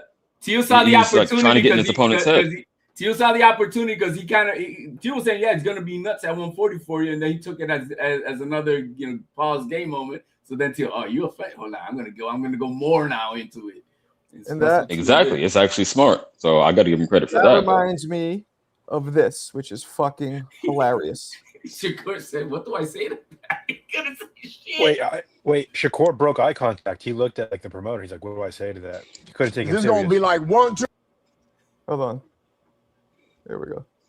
It's been waiting for, but when I get Andre in the ring, man, it's gonna be cruel and quick. This is gonna be like 1, 2, 1, 2, boom, and you out. Man, you, Claudius Lewis. I'm gonna you right in the ass. Yeah, I'm gonna bend you over right in the ass. All right, you know what? Andre, he like to be trying to get into his opponent's heads by saying crazy stuff. He ain't gonna get into my head. No, I'm not gonna get in your head. I'm gonna get in your ass, just like I said, right up in there. And that tiny little ass of yours. This is what's gonna happen. I'm gonna take you to a nice, high, fancy, highfalutin restaurant. And I'm gonna buy you things, wine and dine you. We're gonna find some things that we have in common, and they're gonna become inside jokes to us. And then we're just gonna laugh about them in the taxi all the way to your house, where I'm gonna you in the ass. Okay, now, just me personally, I ain't never seen Andre take it that far before, but that was Shakur's reaction right there. Okay. Whatever. Yeah, whatever. I'll tell you whatever. I'm finally gonna feel comfortable taking you out to dinner parties, and then all of our friends were also couples. They're just gonna laugh at us because we're that couple that holds hands all the time. Let me tell you something, Claudius. We love each other so very much that no matter how tired I am, no matter how much bullshit I've dealt with over the day, I'm just gonna leave it at the door when I you in the ass. This is the fight. But that was Shakur's reaction. You're like, that's fucked up. Bro, that's so funny shit, bro. You guys, Shelby, have you ever seen that before? No, this is the first time I've seen that one. Yo, that's crazy, yo, Marco. That's funny you play that, yo. I've seen that so many times. Yeah, I've seen it a lot. Does anybody else in the channel? Wait, what is that? So I gotta pull that up on Twitter. Key and Peele show, comedy show. Yes. I've never seen it. Lennox Lewis and somebody else, right? Okay. Look how homophobic this community is. Marco loves it. He loves that too much. Get out of here. That was funny, bro, because that's how she reacted, bro. You didn't know what to do, bro. Because you two. No, actually, dude. Young to remember. Dude held his composure better than Shakur. Shakur reacted. He was trying to be calm, but. Shakur did show big reactions whenever, and like same pause as almost a 30-year-old man. Nobody says that. You know what I'm saying? Like, I'm saying. Not in real life. I know I say no tootie on here, but I never say. Let me show you guys. I've never said. Hey, CT, you got the tickets at the Garden. How you get your tickets, bro? HLD. Oh, hold on. Let him play this. Hold on. I call it. Sorry, hold on. Force for the opportunity, because now I know there's no doubt in my heart. Take Razor Ruddock out. You know what I mean? It's good that he shows his heart that he's a great fighter and he want to take me. But I guarantee you, the slaughter even be more slower. If you're trying to intimidate me in any way whatsoever, don't you know that doesn't work? Didn't you try it the first time? So you don't have to come out here and hack the same ignorance you usually hack all the time. We're going to fight any which way it goes. Just accept that and come in and do the best you can. How dare you talk to me like that? You should get up and kneel to me now, and I'll spare you the night of the 28th. I'd have to say, you come in and you come ready. You understand? Because I'm going to come ready. You understand? Okay. Okay, you know that. I don't know why you talk to me like that when you know I'll kill you for it. That's what I like about you, Mike. You talk tough. Mike Tyson is Mike Tyson. He's an ignorant little kid, you know what I mean? And he's going to be like that. I don't want to bring myself down to his level, so I don't really even want to cherish that thought. I'm going to go in there and we're going to fight, and that's the bottom line. Oh, man, I can't wait till the 28th. I'm going to make you my girlfriend. Let me say something, you. Hey. Yeah, you know something? I'm not even going to dignify that with a hand. So you know why I'm not dignify that with a hand? Because I'm going to bring myself down to your level. There's something you can't buy in that class, and you don't got none of that. Just sweet. I'm gonna make sure you kiss me good with those big lips. I know that's what you were building to. I've seen that so many times. So that is what that skit you just watched HLD was from. I'm almost positive. Right, because shout out to Marco. He's trying to emasculate the dude. You know ever what I seen mean? that before, Fun Truck? Never seen that, and thank you for pulling that up. Oh, for real, Fun Truck? You ain't never seen that? Yo, I've never seen that. He's a younger dude. He's young. Yo, but HLD, real quick. Yo, I get up all hype. I'm thinking the press conference was to the public. So I'll park my car in the fucking garage. I'm walking down. I don't see nobody outside of MSG. So I'm like, what the fuck? The garage was like 50 beans, right? Bruh, huh? Yeah. So I get there. I'm asking somebody that's coming out. I'm like, yo, the press conference started. He's like, nah, it's not open to the public. I'm like, what the fuck?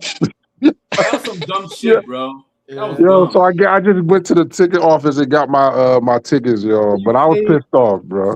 Taxes, right? So, but you paid the parking in place of the taxes. Yo, $75, bro. Yeah. 75 for parking? 75. 75. Bro. Yo, because I thought I was going to be there. I thought I was going to be there for a couple of hours. I thought I was going to be there for a couple of hours. There's an app. There's a parking app you can use, and it pulls up shit that and you the cheapest parking, and you can get way cheaper. I'm telling you, next time you do that. Drop it. What's the name of that? He did it with the convenience. I don't care. I'm gonna pay because I'm gonna be where I want to be. I probably have it in San Fran too. I bet. You know. Yeah, that's the thing. That's the thing. I went to where I always park. Somewhere I know. It's called Park Whiz. Right. I mean, it'll get you. It'll get you probably the cheapest spot, but then you come back and you got no seats in your car and shit. No. It's a covered garage. Right there. Or HLD, you have to walk half a mile to the venue. Right, that's what I'm saying, bro. And we know that wind chill kind of between the fucking buildings over there in Manhattan is fucking. Yo, you cross the street, you get that wind blasted on your I went to go visit my mother in Hell's Kitchen. I found it was cheap, CT. It was like $20 for like all day. You could find cheap ones. I'm telling you, it's a very competitive. You get decent seats though, CT. Y'all are lazy. A half mile and shit. Yeah, I'm in the like I was telling Marco, if you ever been to a football game, I'm like at the 50-yard line where I'm seeing everything. 2,500 for 2 tickets. See the number, because I know the Garden. What number you at? 100, 200? Hold on. Let me check. Hold on. I would say wait. probably. In the meantime, 200. In the meantime, while you look that up, CT, I'm looking at the ticket prices for Teofimo and Shakur. There's no nosebleeds for 198, 181, 190. That's what I was saying. See, and he said it was 1,000 on the StubHub third party. Yeah. Oh, what did I say last night? 200? Yeah. I was telling you guys, it's 75 to 100. Like you can always get nosebleeds for. I'm right there. I am right there where he's showing it, man. I ain't gonna say where, but I'm right there. You're pulling up. You're going to the HLD. He's not going. He's gonna find you. He's gonna find you, HLD. HLD is from New York. Yesterday he said. When I fucking what did he say? When I clicked on the fucking shit, man, I was number 16,000 something in the fucking waiting room, bro. I was like, fuck me. What did he say? Fun truck? He said. No, I said section 108, row 26. Ooh, that's a good seat. Go It isn't one. I was right. First when level. I think of it, I'll bring it. 108. Yeah, I've caught him say a couple things that only New Yorker would know too. So no, but he said he had a thick New York accent. Like, nah, he doesn't have a thick accent. It came out, bro. It came out when in the argument yesterday with Spy Sports Talk. I have a thicker accent than him, and shut your bitch ass up. Shut your bitch ass up. Marco, I think as outsiders we could identify it, like me and Fun Truck from Cali, so we could easily spot it. Like, yeah, I knew off top he was from New York. I knew that. Okay. No, it's not super thick, no tootie, but no, definitely from New York. He definitely lived in New York a long time. Maybe he was born somewhere else, but he spent a lot of time in New York. That's a fact. And it makes bro. I just watched New Jack City a billion times, bro. That's how. Shut up. Man, shut up. You got sunned again, bro. Shut up. Sunned is a New York word. Ah, boom! Caught you like I said, I've watched New Jack City a million times. HLD, call me C Money. Call me C Money. Sucking that glass dick. The cheapest ticket. No, not that part. 175. I was prom queen. Now you're a prom thing. Now you a prom thing. Now you're a prom queen. I was prom queen. I like that, bro. That was funny.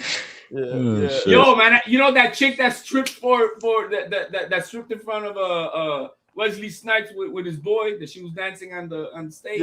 Yeah. Yeah, the dark skin one. Bro, that fine ass bitch, bro. I had a hard on for her for 30 years, and I just saw her the other day, bro. Holy shit! You saw her? Yeah, I mean, I seen a picture of her now. Oh, I thought you bumped into her. How she looks now? I mean, bro, come on, that was early 90s, man. And nasty, bro. I'm talking about. She looked like one of my she's old. Nasty, like 8 baby kid type of nasty. You know who looks who didn't age well at all? From Harlem Nights, Sunshine, from Boomerang, the girl who the girl with the dog. She was fucking smoking. She did not age well. She's all bloated now and shit. Peak early, fall off late. You know what I'm talking about? The thing is, bro, many sisters be holding it up, bro. I've seen some 70-year-old sisters, bro. They still got that tight 70-year-old. 70? That lets me know you're in your 60s. I ain't checking for no 70-year-old woman. Flop, bro. Angela Bassett.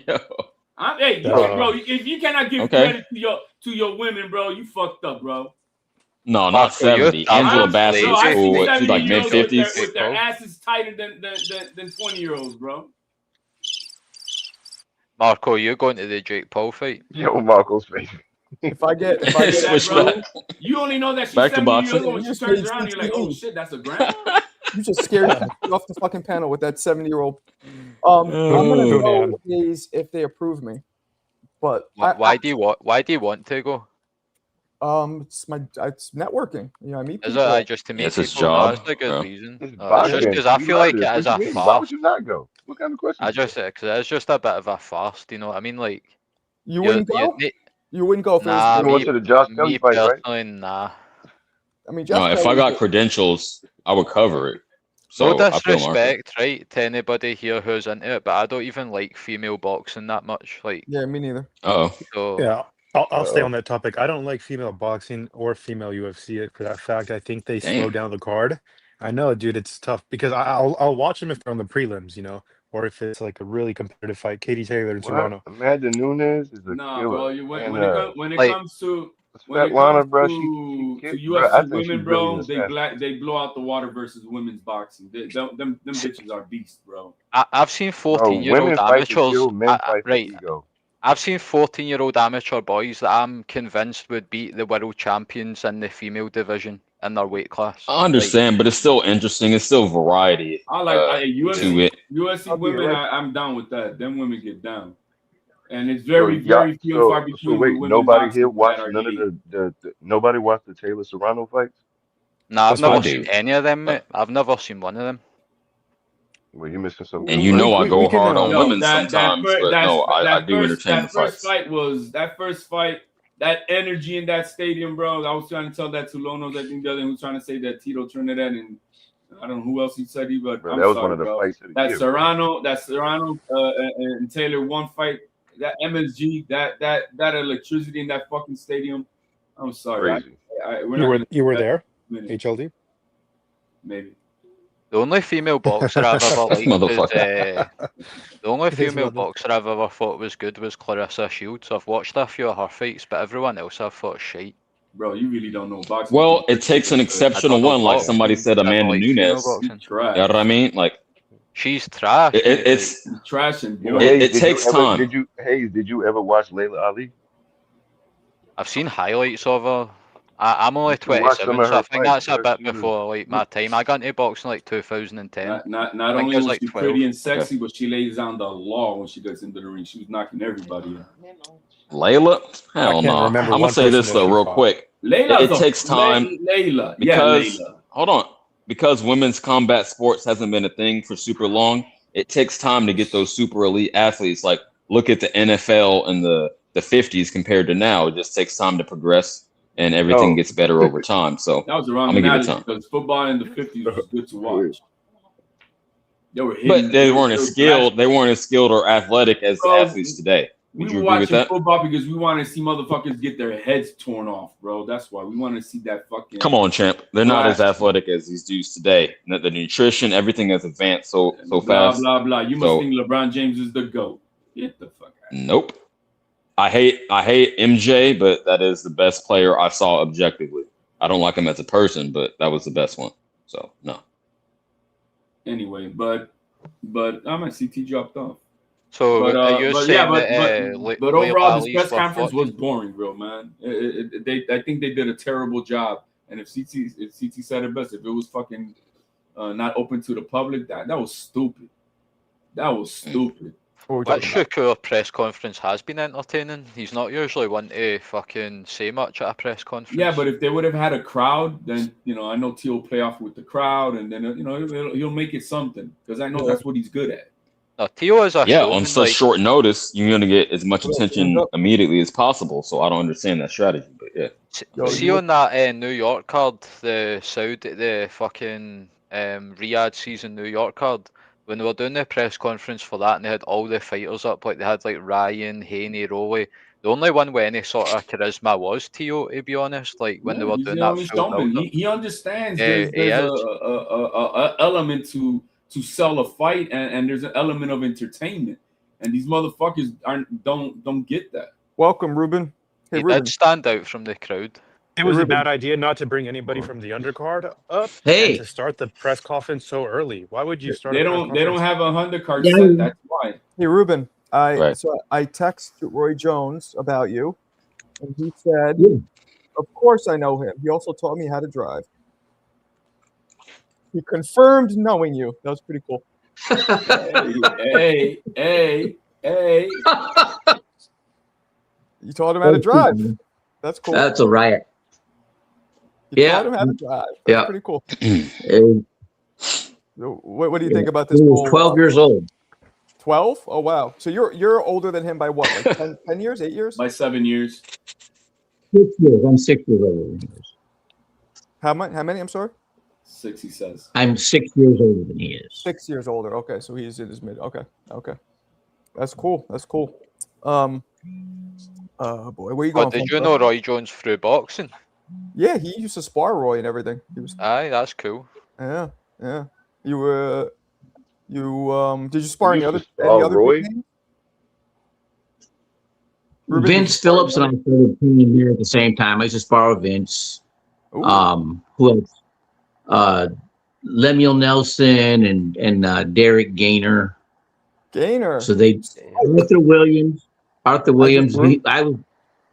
He was a heavyweight as a junior open champion training for the 84 Olympics. And it was only Roy Jones Sr. and me that were sparring with them. He got knocked out in the first round by Mike Tyson. Oh, wow. Fun Truck, where you going? How old was Mike Tyson then? I'm going for a walk, but I'm going to ask Ruben a question about sparring Roy Jones Jr. Go ahead. Was he as athletic at 14, 15 years old? Good question. Did he show that crazy athleticism at that age? Good question. 12 years old.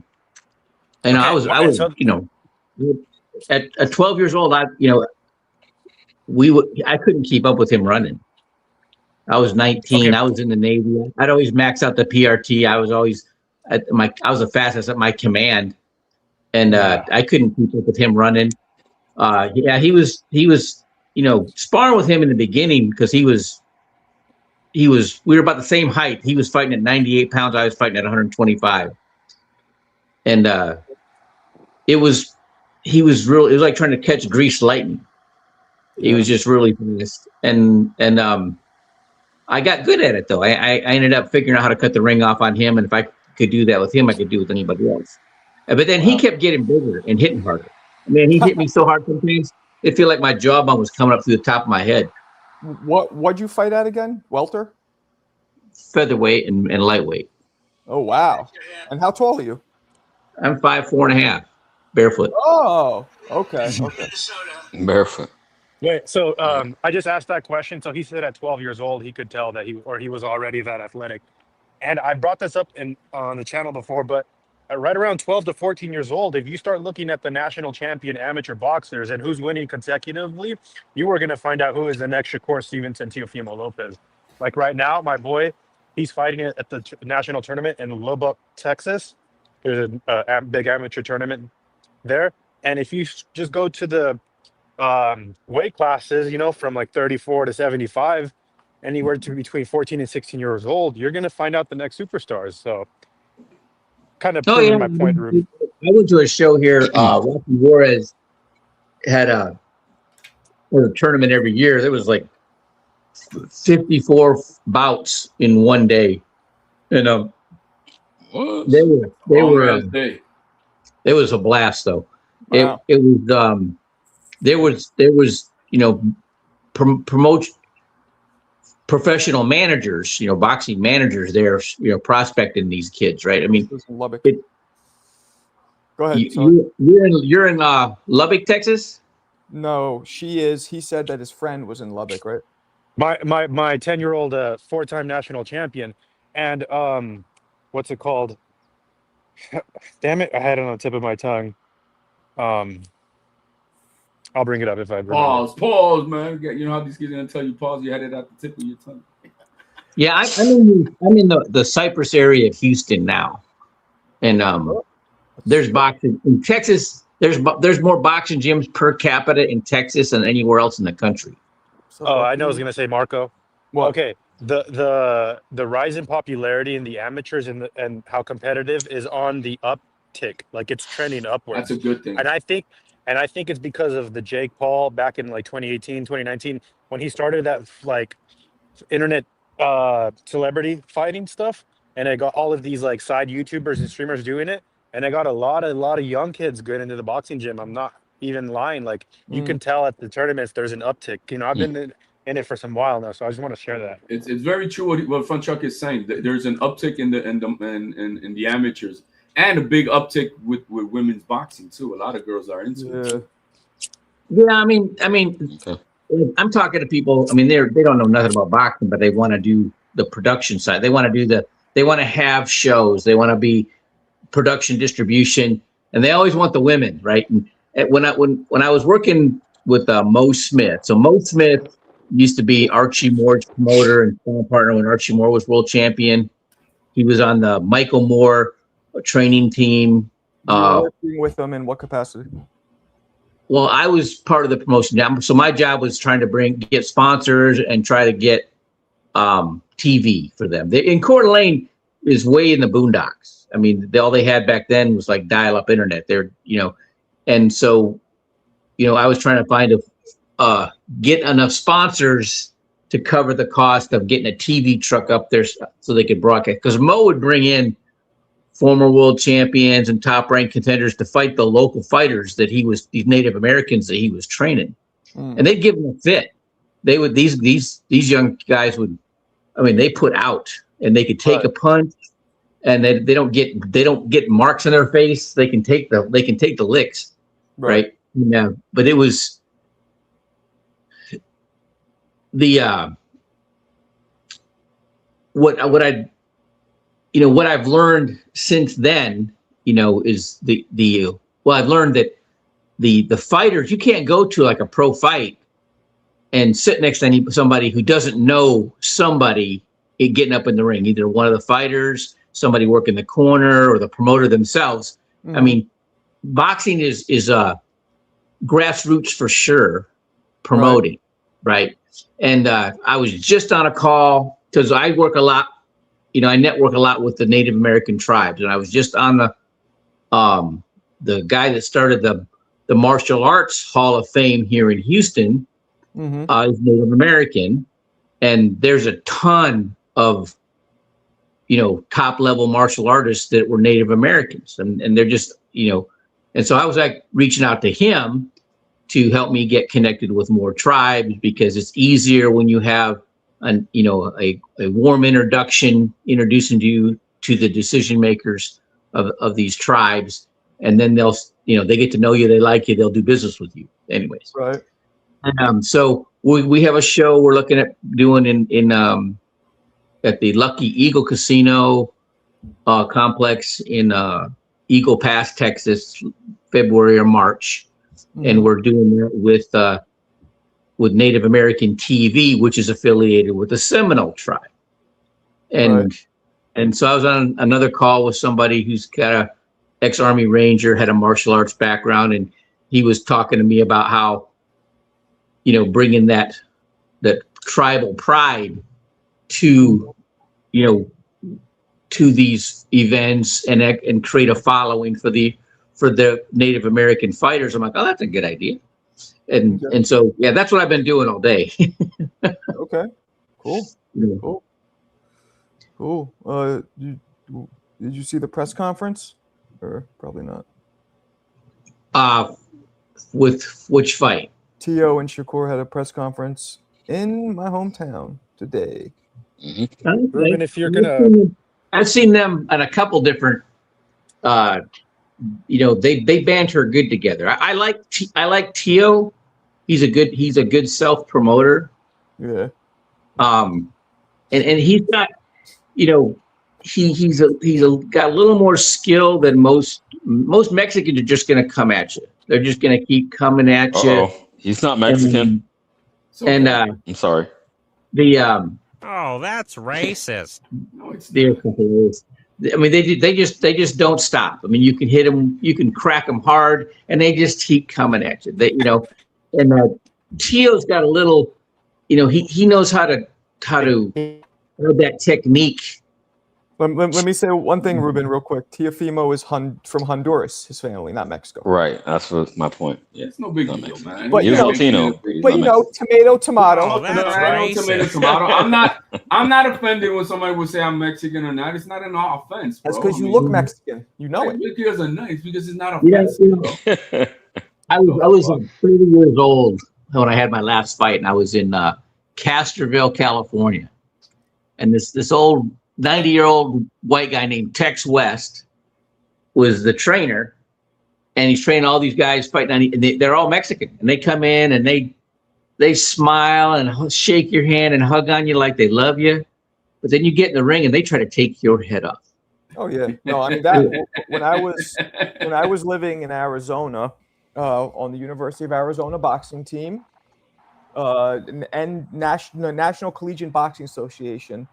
NBA.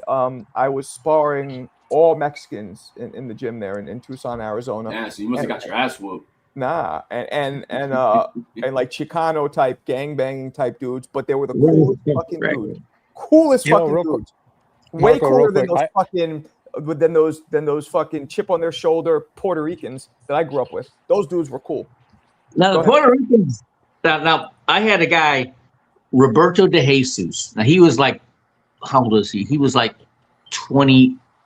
He was 32 years old, and his cousin was Esteban de Jesus. I was about I was 19. I was 18 at the time. Why do I know that? I know that name. He was a fighter. Esteban was the first guy to beat Roberto Duran. Well, you said that the other day, man, or yesterday. Okay. And so I went to, I was working on cutting the ring off. He was working on slipping punches. So I threw a jab and I missed and he hit me. I threw a right hand and I missed and he hit me. I threw a left hook and I missed and he hit me. And it pissed me off. I'm thinking, motherfucker, miss this. I threw like 4 punches as fast as I could. I missed with the first 3, but the last one landed right on the button. And he's on the ground. He's in a hurdler stretch. His eyes were wide open. He had a smile on his face, but he was out cold. And, shit. But I learned from him, though. I mean, every Puerto Rican I've ever sparred with was hard to hit, man. They all take model after, somebody. I mean, remember, what was his name? He fought El Radar, bro. He was Leonard won his title from him. Benitez, Wilfredo Benitez. Yeah. That guy was hard to hit. That guy was, typical Puerto Rican. Right. Absolutely. He was brilliant. Yeah. No, Yeah. You called the radar for a reason. Okay. But Marco, you supporting your fellow Bulgarian this weekend? Hell Like fucking Kubrat no. Pulev? No, I'm not supporting my fellow Bulgarian. What's up, Hey, bro? what's good? Samurai, where What's you up? been? Going on? Hey, come on, man. But What's no, up? I've been chilling. But I just gotta ask this question: is being hard to hit a Puerto Rican thing, or is that just I don't know? Nah, chill. I know what you're implying. They seem to focus on that more than, like I had to learn. I had to get tired of getting hit before I saw like I had Roy. I kept seeing James Toney looking punches off, and I'm like, how do you look a punch off? And because I was getting tired of getting hit, and so he says, okay, take a rubber band and put it between your index finger and your thumb, and take your other hand and your index finger, push on that rubber band, and try to bring your hand back faster than that rubber band. Well, I'm like, I wore myself out the whole next day trying to do that. And I come to the gym and he goes, did you do it? I'm like, no. He goes, that's what it is. It's not that he's turning his head to take the heat off of that punch. He's staying in, he's keeping himself in position because he can punch forward faster than the other guy can go backwards. So I started doing that and really smashing people. And it wasn't until, like Roy Jr. said, you got to move your head. I'm like, what are you talking about? I didn't grasp it until I had certain spots that I like to hit people outside the elbow, solar plexus, certain places that I knew if I hit him there, I'm gonna make him feel it. And so when I started looking for my spots, that got me to start moving my head. And then Dick Pettigrew, who was the All Navy coach at the time, he was the guy that was supposed to go to the Olympics, but he broke his thumb and Joe Frazier went in his place. And I'm sparring this tall, 6 foot tall southpaw, and I was cracking him hard outside of his jab, hitting him to outside the elbow, and then doubling up the double left hook to the head. And he started getting wise to I was doing that and pulling back, so I couldn't get him with that second lick to the head. And Dick is like, go underneath and get him on the other side. I'm like, oh, okay. So I did that. And then I'm like, oh, that works like sweet. And then Sean Fletcher, we were both on the Navy boxing team at the same time. Now, when I first got there, I used to crush Sean Fletcher. And then I went on deployment for like 6 months, came back, and he was a lot tougher fighter. And he was thumping on me. And then he told me what he did. He's like, you smash him hard with a left hook outside their right elbow. And then the next time you go and you look, but you don't take it, but they'll fall for it. And you go back to their side and crack them hard to the right on your side. And then the next time you look to the, you tilt to the left, you look, but you don't take it, but they fall for it. You go to the right, you look, you don't take it, but you fall for it. And then you come back over double left hook. Well, that got me moving my head, good enough, functionally. I was good at it, and it was setting on my punches. Right. So, I mean, if I was knowing what I know now, teaching a young fighter how to move their head, the first thing I do is I teach them how to look for their spots. Okay, and that just gets once you get ahead of somebody on the weave like that, they can never catch up to you. That's true. That's true. All right. That's cool. Who else we got in here? Hold on. What do you mean, like when a boxer enters a flow state, then they're immediately at an advantage? Like Pitbull this weekend entered the flow state faster than Lamont did, if you guys can tell. Yeah. Absolutely. Absolutely. Yayan, what's up? How you doing, big dog? I haven't seen you in a while. He came out. Pitbull came out strong in the beginning. And once he got that point taken away, it changed something in his head, and he didn't. That's when what's his name? Roach. Yeah, that's what he's talking about. Yeah, Roach. Roach was able to catch him more after that. It did something. Because he felt that the ref was one-sided in that. Yeah. And he got hit in the buttocks. He didn't get hit in the groin. He got hit in the buttocks. That was a shaky call, I think. It was, right?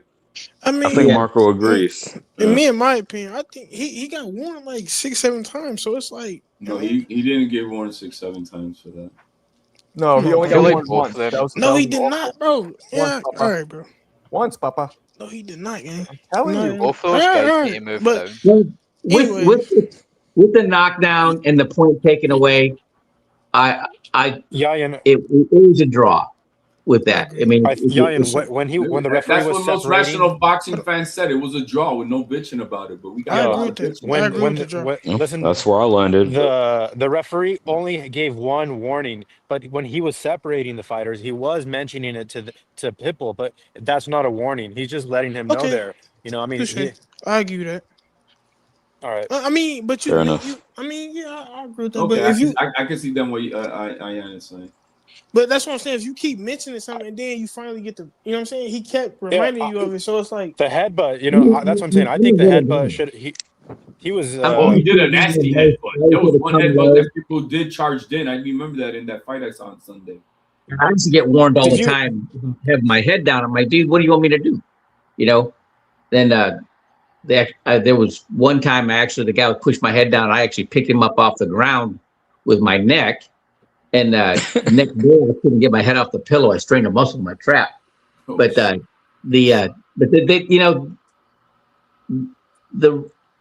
want the guys just to stand in front of each other and slam.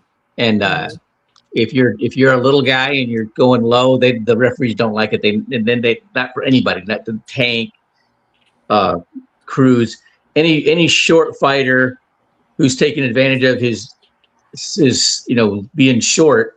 Getting below the punches, they don't like it. Right.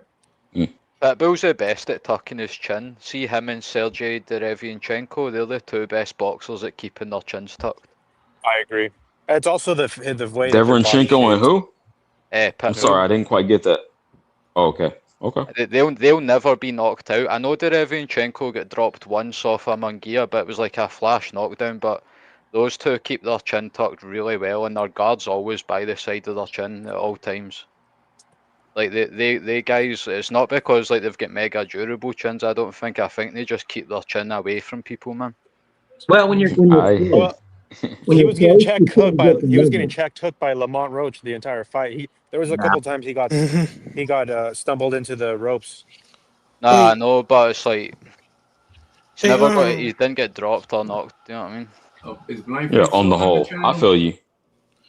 Let me ask some of y'all, cause I wasn't here when the fight was happening.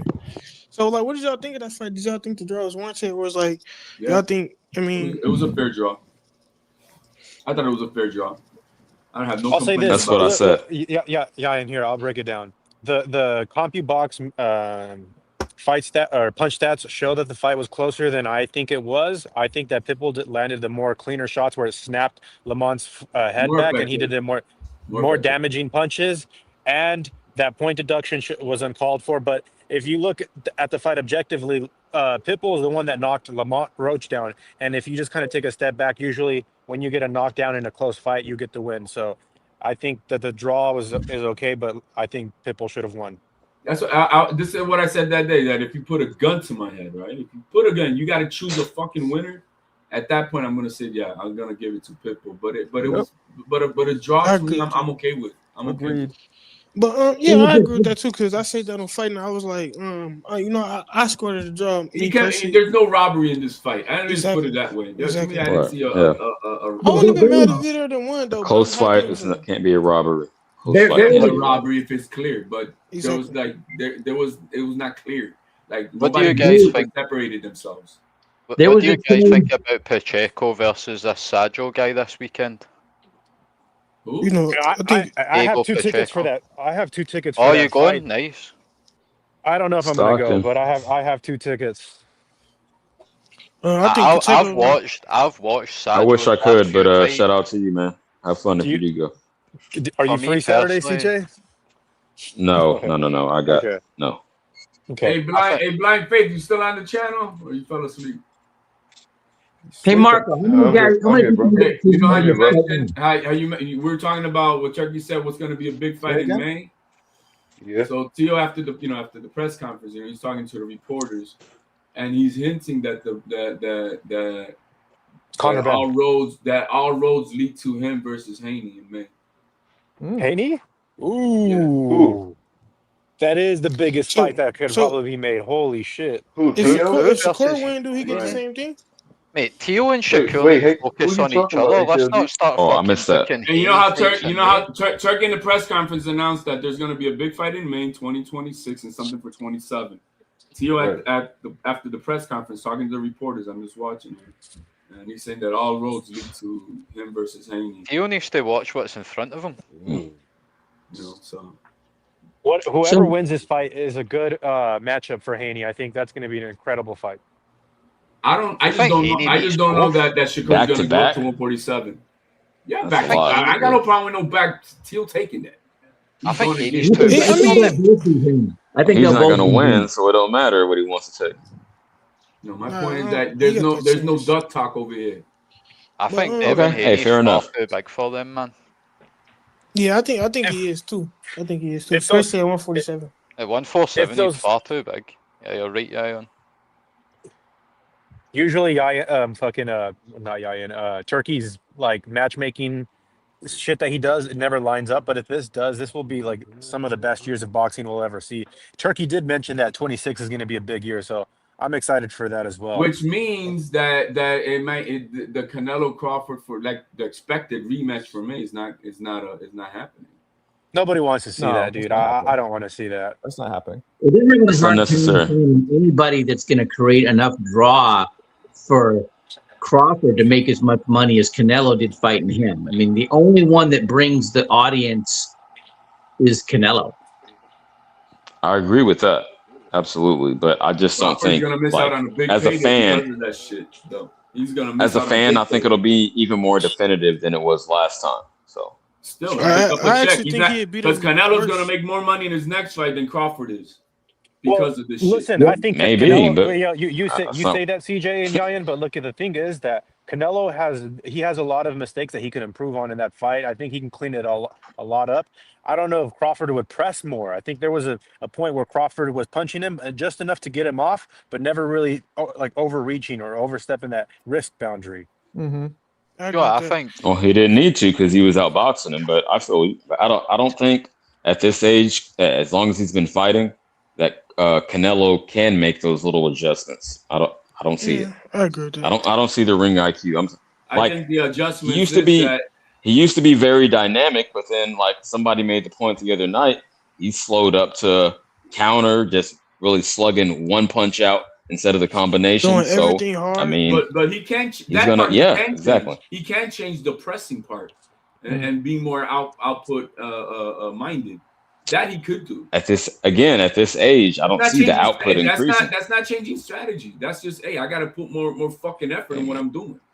See, for me, Maybe I we'll think see. because Janabek's fucked the fight up, like, if Bivol still get one more fight left in him and he doesn't want Beterbiev, I would like that. Crawford versus Bivol for the 3 belts at light heavyweight. It's going to depend on who he's got in his ear, right? Like when I was training with Roy Jr., he was way ahead of me. He had his first fight when he was 8 years old. Right here, and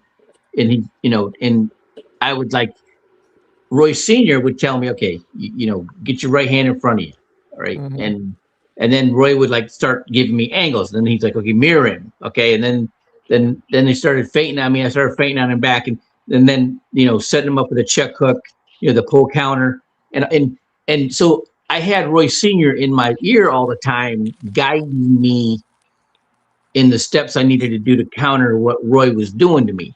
And every time I started Roy, I got, I was able to nullify what he did to me the time before. So the same thing, and I had other fighters that, one time I fought this guy that was like the top guy at 132 in Mississippi. He was really flipping fast, but he had a tell. He drew back his right hand before he threw it. So all I did for a week was throw a check hook. And I got, fought that dude and I beat him to the punch every time with that check hook. I just see him make that tell, and I just rake it across, and I beat him. So my point is, if Canelo's got somebody that knows what to work on with him, and he respects him enough to listen to him, and he does it, you can see a different fighter the next time. And it doesn't matter that he's his age he is. If he wants it enough, and if he's going to do the work to change how he does it, and then he'll do it. I have to disagree with that, honestly. I don't think Canelo's got anything left now to change his full game plan up. I think that's what he is. The fighter you see is what he's always going to be. See, if you go back and look at all of Canelo's fights, even like Canelo versus Lara, it's much the same combos, same head movements, same everything, man. And that is full career. He's in his mid-30s Old dog, now. new tricks. I don't Old see dog. it, man. 35 years old, changing his full style up. I can't see it. Well, it depends on how he's being trained and how well he takes instruction. That's what it's going to be. But Crawford's one of these. I understand what you're saying, but the fly. Let me get this in real quick, Arhez. I understand what you're saying, but like again, with the extensive, all the fights, the accumulation of that, and so it's not just the age, but being set in your ways. Again, old dog, new tricks. It's like it's difficult to adjust and be receptive to new advice where you've been so successful for the most part for so long. So it's a mentality thing. I just think his mentality might be set in stone. But go ahead, man. It's muscle memory as well, man. He's had the same training regime, same trainer his full career since he was 15 years old. So that's 20 years of the exact same style, the exact same training. It's just, I don't see how you could change that now, personally. It's been Eddie Reynoso since he was like 14, 15, and it's still the same guy now. It's too late. I mean, yeah, it's hard. It's hard when you're that far in a career to switch things up. That's true. Who do you have winning, Shakur or Tio, Marco? Oh boy, he's not going to call it. You have to give me at least give me a 51-49 edge. I'm gonna have at least. I'm gonna have to go with Shakur. 51-49. Oh man, 51-49. That's mega fence sitting, man. I'm gonna have to go with Shakur. You don't think so? No, I'm going Shakur. I'm picking Shakur all the way. I think he's got to dominate him, but I'm not saying the 51-49. I'm more like fucking 80-20 or something. Dominate, bro. What are we talking Damn. Pretty much I'm all more his confident fights he than me. dominates. Shakur barely loses a round. Yeah, how many of you guys picked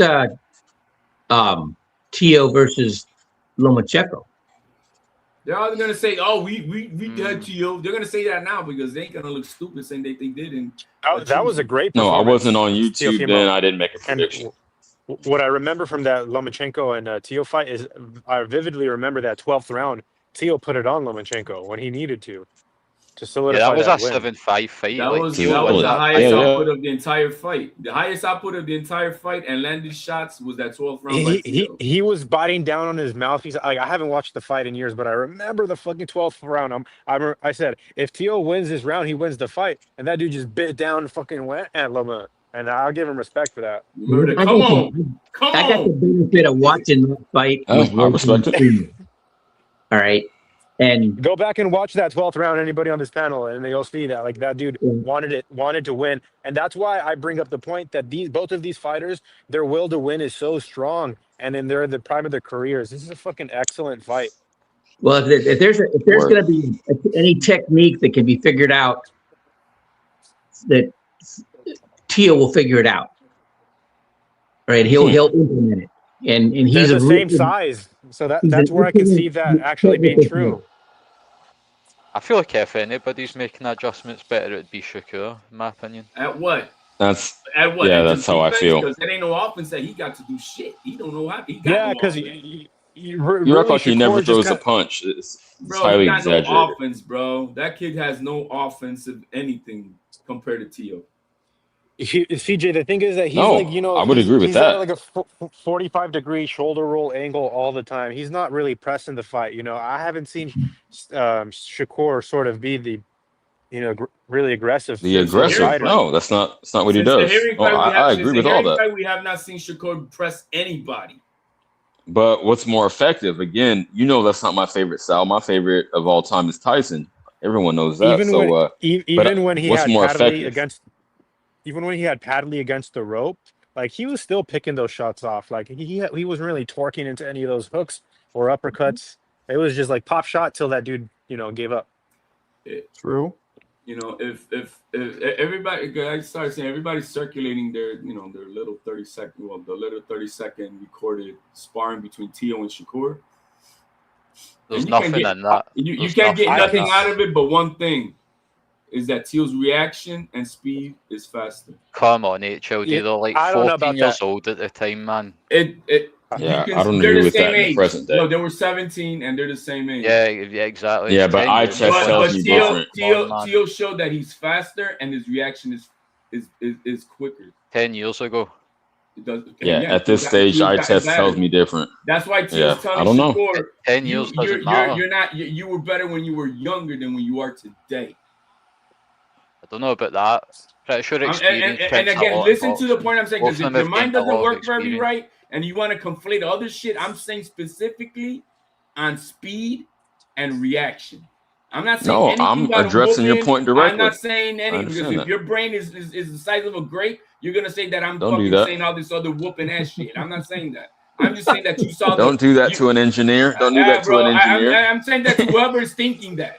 I'm saying that my specific words are that I saw Tio's reaction time and speed, because it was more like a fencing type of thing, you know, like kind of like that slap boxing, and you saw that Tio was faster and quicker reaction time. We didn't see anything from that. Okay, and I'm addressing that point directly. Even if I grant you that was the case 10 years ago, what my eye test, which is, you know, highly subjective, granted, but my number one criteria, like I always say, tells me at this stage in their career, that's not the case. That's all I'm saying. It is the case. Shakur ain't quicker than Tio. Point blank, period. All right. HLD, I wouldn't argue that though, because it's, you know, it's really hard to kind of make your point, and especially against a very fast twitch fighter like Shakur. So I'm not going to argue that he's faster, but what I do see Teofimo doing is fighting on the back foot. This is why I don't think that the fight is worthy of a main event. I think that the fight might be boring in the sense that Teo's going to fight on the back foot, wait for Shakur to come to him, and sort of wait to counter him. That's kind of the way that I can see the fight playing out in my mind. I don't know. What do you guys think? Exactly. Tio's gonna jab him, and Tio's gonna kill the body. That's what's gonna happen early on. Tio's gonna make it squeal like Mike Tyson. I'm gonna make it go, making some funny. I'm gonna make it funny. Tio, my girl. Tio knows how to fight a southpaw, okay, and he knows how to get that angle. He's gonna be shooting angles the whole fight. So I don't know. I'm a little guy. I like fighting inside because they can't hit me as hard as they can on the outside. And once I get inside, my little arms work real good. And now that's not the case with either one of these guys. But I'm saying that I know how Tio knows how to fight a southpaw. He knows how to get that angle, that punch advantage where his opponent, the southpaw opponent, is looking where he was, and now he's on an angle. He's coming at him on his profile. And once you get that punch advantage and you can keep that punch advantage, that's going to make all the difference. When you're hitting them and they can't hit you, that's where you want to be. And he's good at setting himself up that posture with that angle.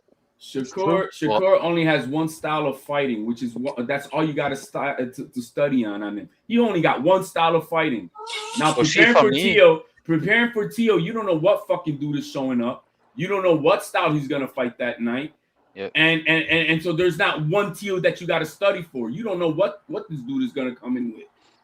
It's a major. Yeah, because sometimes he wins and sometimes he loses, so you don't know who's gonna show up. But let me add this caveat. I will say this. I'll acknowledge this. If what we saw in the press conference today, I'm glad Marco played those clips. If he's able to get in his head and make him get outside of himself like Haney was with Ryan, and his approach is fucked up, then I would give a slight edge to Tio. But hopefully, that's the only caveat. You're seeing it play out in real life, but I think Teofimo, it's going to be usually when an orthodox fighter fights a southpaw, the punch output for the orthodox fighter is usually less. So I'm hoping that Teofimo Sr. is true what he says, that he doesn't lose the southpaws and he knows how to figure them out, because in boxing, it's the most difficult thing to do. Nah, I think he's already lost to two southpaws. See, in my opinion, I'm actually picking Shakur because he's a good southpaw boxer.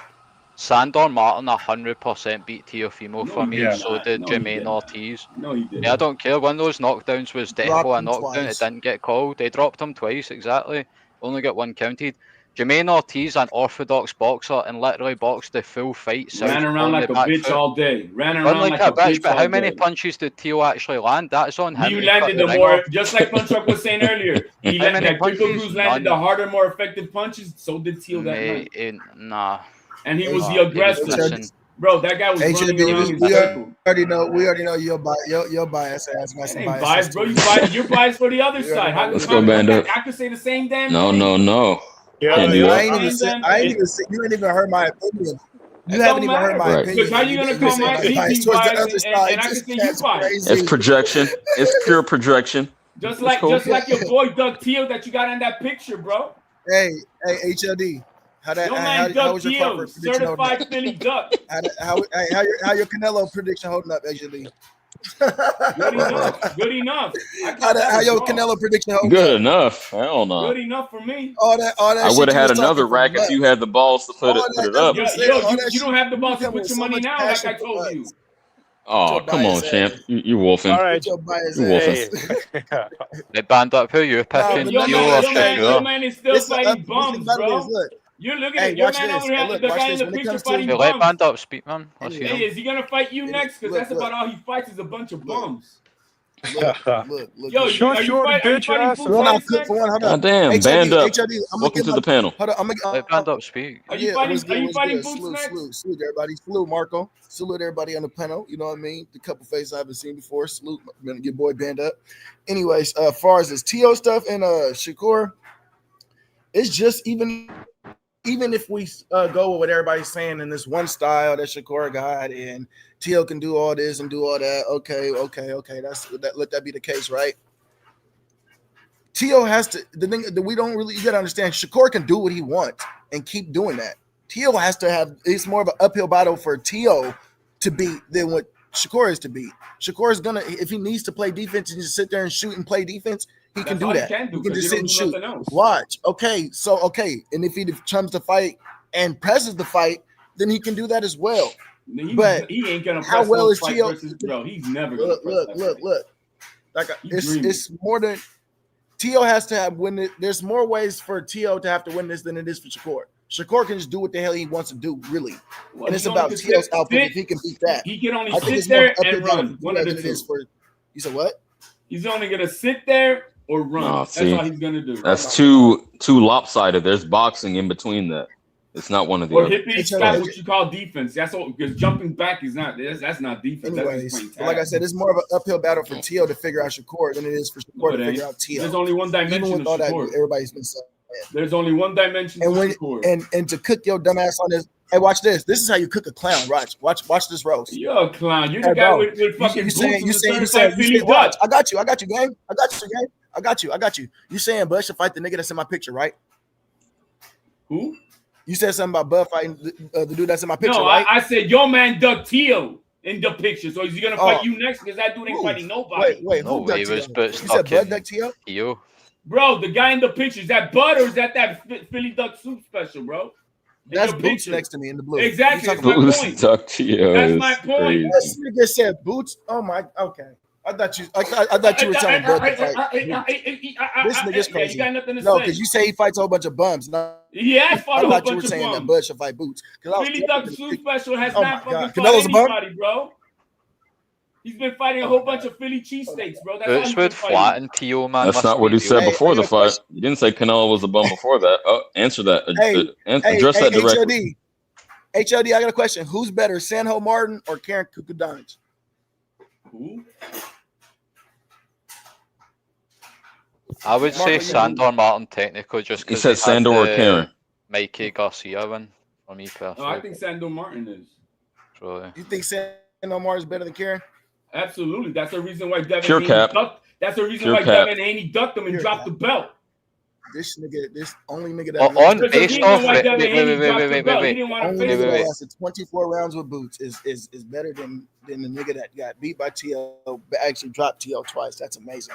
I would never put in my money, and I would never put that man against him. Don't, Anyways, man, nonetheless. don't. But I what I'm want you saying to is, show I don't up on believe the that he's better 31st. than Wilson. I hope you show up on the 31st and don't be a coward like you duck Boots over there, bro. Show up on the 31st here on this panel. See, the thing is, but Sandor Martin's beat Mikey Garcia and actually gave Puello a really hard fight, so I don't think Sandor we Martin can... is a fighter, bro, that nobody He is a wants really to good face. fighter. He's a good fighter. Like, Mikey Garcia's a better win than anything Karen Chukadazian has on his record. Yeah, but when they went to the top level, I don't know. I found Karen more impressive. Maybe I was splitting hairs. I wasn't- Wait, you're about to say they're top level. Talking about Puello- bias, man. Puello was- Who else? What are you talking about? What's going on here? Let's step away Nobody, from hey, this. look, Jerome Boots Innocence probably lost 5 rounds his whole career. Probably Well, lost shit, 5 he's rounds been his fighting a whole bunch of career. fucking Uber drivers. So, He better you have talking lost about a this nigga that fucking went 5 24 rounds. rounds with him? Better have. He's been fighting a whole bunch of Uber drivers. Is he the guy who makes the Philly steaks over there, bro? Because that's all he's been fighting. Sandor Martin arguably beat Teofimo Lopez and arguably beat Puello, so he's arguably beat 2 of the best guys at 140, and he beat Mikey Garcia. Like, let's be real here. Crickets. Karen No, I'm just Chukadazian being hasn't real. done Yo, I'm gonna anything say like this. that. I'm not even a Boots fan. Yo, HLD, I agree. He hasn't fought the names at this stage in his career. He should have more marquee fights. Absolutely. I'm not even a Boots fan, so I'm not biased in that way. I just objectively think that I've seen a higher level of skill from Karen than I have from Sandor Martin. No, I like Just Karen. me. He is a skillful fighter, right? But on I paper, completely if we're agree. just comparing records, Sandor Martin's blows his record out the water. Simple as that. As simple as that. Nobody wants to face that fucking dude, bro, because he's awkward. He's awkward. He's- Devin Haney technically ducked him as well. Sandor Yeah, that's Martin. what I said earlier. He For dropped being his you. belt. He dropped his belt not to fight him. Hey, so what you gonna say when you wrong about this one, HLD? You gonna I pull some just more told shit out your ass? you with your Philly Duck Soup special guy that you got on your profile. You show up here on the 31st, bro. You Oh show my up here on God. the 31st because I want to see if you care to come up here, bro. Hey, Banged Marco, up. I think this is the Hey, best are podcast you a for betting boxing. Hey, are you a betting No, man? he's Let's not. bet 1,000. Well, with certain people, I put a love rack you. up. I'm You just saying, won't put a let's rack bet on 1,000. Tio Shakur. I know that. I swear he won't. I'm going up to 2 racks this I swear time. he won't. No, he's not going to do it. I already told you it's 3-1. I got my 5 versus you 2. You're so confident. Again, I took the underdog in talking this. Oh, he's gonna blow him out of the HLD. water. T's gonna be down 12-0. Then put it up. HLD. My What's 500 my is name? here too. HLD. Go ahead, do it. HLD, Come on, what's my CJ, name? do it. I do it right now. Let's go. Bet 10. Bet 10. Okay, let me address band What's up. my name, I'm gonna HLD? let you go, but let me What's address my them name? What does directly that say right because there? Bro, I don't know your bum Uh, ass, bro. You from Philly, bro. it's Let been that going Philly on up for a too couple much. I days. can't trust you. HLD, you negate the fact, and I mentioned this before, HLD, that I took bad odds. I took bad odds, uneven odds on Crawford. I took uneven That's not my odds. problem, I was bro. willing I don't to. give a fuck. That's your problem. Okay, that's I'm cool, talking but I'm about not going to do 3-1 today. because you want to demand I it. talked about. You I'm got talking no about clout. You today. know, who are you to me? Hey, I don't need to take your odds. I'm not the casino. If Marco wants to facilitate that, he can do that. But I'm just betting straight up. That's how I do it. What's my benefit of fucking building down women? I could just go to DraftKings and go to 3-1 odds. Are you kidding Well, me? my benefit, I'll tell you like this. My benefit is I get the money and I get to come back and talk shit. And that's enough for me. I could do the same and get and triple my money and still say, look at you can't because your ass is wrong, nigga. You know, simple as that. Oh no, you can't because you didn't bet anyone directly. I could shit on people directly. Shout out to my man E-Rock, but he knows I took him to band camp. I took him to Rack City. It's all good, you know. Let's talk that shit. There's a nigga on Manager Marty. There's a nigga on Manager Marty channel named Lucky McKinnell. This nigga wanted to bet me $100, nigga. And then talk about on the Bud Crawford. I took the bet. He's talking about, I said if Bud win and we get the test results. Nigga, get the fuck out of here, bro. These niggas be clowns out here. Broken real life. Yes, Lucky said that I got the text messages and everything. That nigga's a bum, bro. I promise you. There was one dude who didn't pay me. There was one dude who didn't pay me off that Crawford. And I'm like, bro, over $100, and you came to me, mind you. I didn't reach out to you. You came to me talking about bet 100. Yo, okay, but nigga, what let's test bet 100. results is he talking about? VADA test results? Or Bro, what? he said no. He said he wanted to see if he wanted to see the test results after Canelo and Bud fight. Nigga, that's The like VADA test asking to see results. that. No, that's like saying somebody. That's like saying, let's bet on Benavidez and Yardy, but I still want to see the test results before I give you the money, even though your fighter won. Right. Who the fuck does that? Let's see LeBron James test records. What? Who does that? So he's Bro, talking you ain't about got VADA the money, tests. you What ain't other got the tests are we talking money. about? The drug testing from VADA? What the fuck are we talking about? I don't know what he's talking about. Type of He testing. act- I think it's more about pride than money. I don't think people are that broke. Exactly, At least bro. I hope not. No, bro, he's broke, bro. He's broke. That nigga gonna be dropping super chats and that nigga Lucky McKinnell is broke. Nigga. That nigga, bro. You don't nobody when you go to Caesar Sports Bet or any betting anything an app. Nigga, it goes off of who won the game, who won the fight. It don't got nothing else to do. I won fair and square. You bet me, pay up. You don't want to pay up, you're a bitch. You're a bum. Fuck out of here. And I told that nigga if you wanted to do something, we can meet in Vegas. Nigga, we can meet on mutual grounds. I promise you. Fresh off the flight. I don't need no Yo. I promise y'all. Thank you. Y'all ran Ruben off. I'm not gonna take accountability for that, but y'all ran Ruben off. Nah, he posted in the chat saying he had to go, but he said it's the best boxing podcast on Yeah, YouTube. bro. I'm from Seattle. My nigga, I'm Oh, all man, about now, all the now action. it, make, I'm now here it to makes respect it. sense. Now it makes sense. Oh yeah. Yeah, definitely makes sense. Nigga, tap the fuck in, nigga. Town business, you did. Nigga, fuck you talking about? Hey, you nigga? say you from Real town? nigga. What up? He's from Yeah, Seattle, South he Seattle. said. You did? Yo, no, the town out here, the town is Oakland. Come I on, no now, disrespect to nigga. Seattle, but I ain't scared to show my face. You did? Fat ass is hiding behind the motherfucking It makes sense, bro. behind the keyboard, nigga. You scared to show their face. Seattle's Talk irrelevant shit. like Maine, bro. Hey, bro, don't do all of that, bro. Don't do all of that. I'm cool. yeah, it's unnecessary, especially on Marco shit. Man, shout out Marco. But We out here. I'm outside. you can do it on my shit. I'm in You can do it Seattle on my right now. I'm in Seattle right now. So y'all keep that personal. Don't make it about no region. Oh, Keep no, it it's personal, good. bro. It's really supposed to be about boxing. Yeah, it's cool, good, but I try to let I mean, if y'all want to do some man stuff, I ain't gonna jump in, but don't do all of that. Anyway, show up on the that's what I do. No, 31st. that's what I was Show talking up on about. the What's up, Lucky 31st McKinnell, and bro? eat your It's crow, it's man. cool now. Yeah, just keep it boxing, bro. Hey, if because you want y'all to on the bet some phone listening bands, too we can much. bet some bands, HLD. If you want to put your money where your mouth is, we can do that, HLD. Hey, I already got my money up with this guy. You want to do 3-1 odds? Is that what you're talking about? But I don't even know who the fuck you are, bro. I know CJ. You see that? Oh my god. Hey, oh my god. I could take the underdog, but you can't do the You're same. just gonna watch the fight and you're gonna be Well, wrong. I'm not. Hey, you Right. pressing, right? You say you're the baller, right? So then do it, man. Yo, I ain't the I'm not the casino. I don't set the odds. I say this fighter is gonna win this fight. That's me. Which fighter? So gonna you You know, I you don't bet. imposing. The Hold on. fact that I'm You willing to bet imposing the you, the fact casino's that I'm odds. willing to bet you is enough. It should fuck be you. enough for you. You imposing Vegas odds on me when I didn't Because set if the I'm gonna line. fucking bet, why It's some would I bet bullshit. for even odds? Why wouldn't you if you're that confident? That would be a dumb bet. It's cool. I can't bet in Cali, so I'm gonna take you motherfuckers' heads off. Hey, you could have. Wait, really? You can't bet in Cali? Wow, man. No, not anymore. I used to be able to, but no, I can't bet in California. They keep on voting for that Can I dumbass just get a governor over there, VPN? bro. They keep on voting for the same I dumbass know, champ. But then you gotta wire it to the account, and they'll see that's in Cali. So it's layers to the shit. Maybe I'll get an offshore account.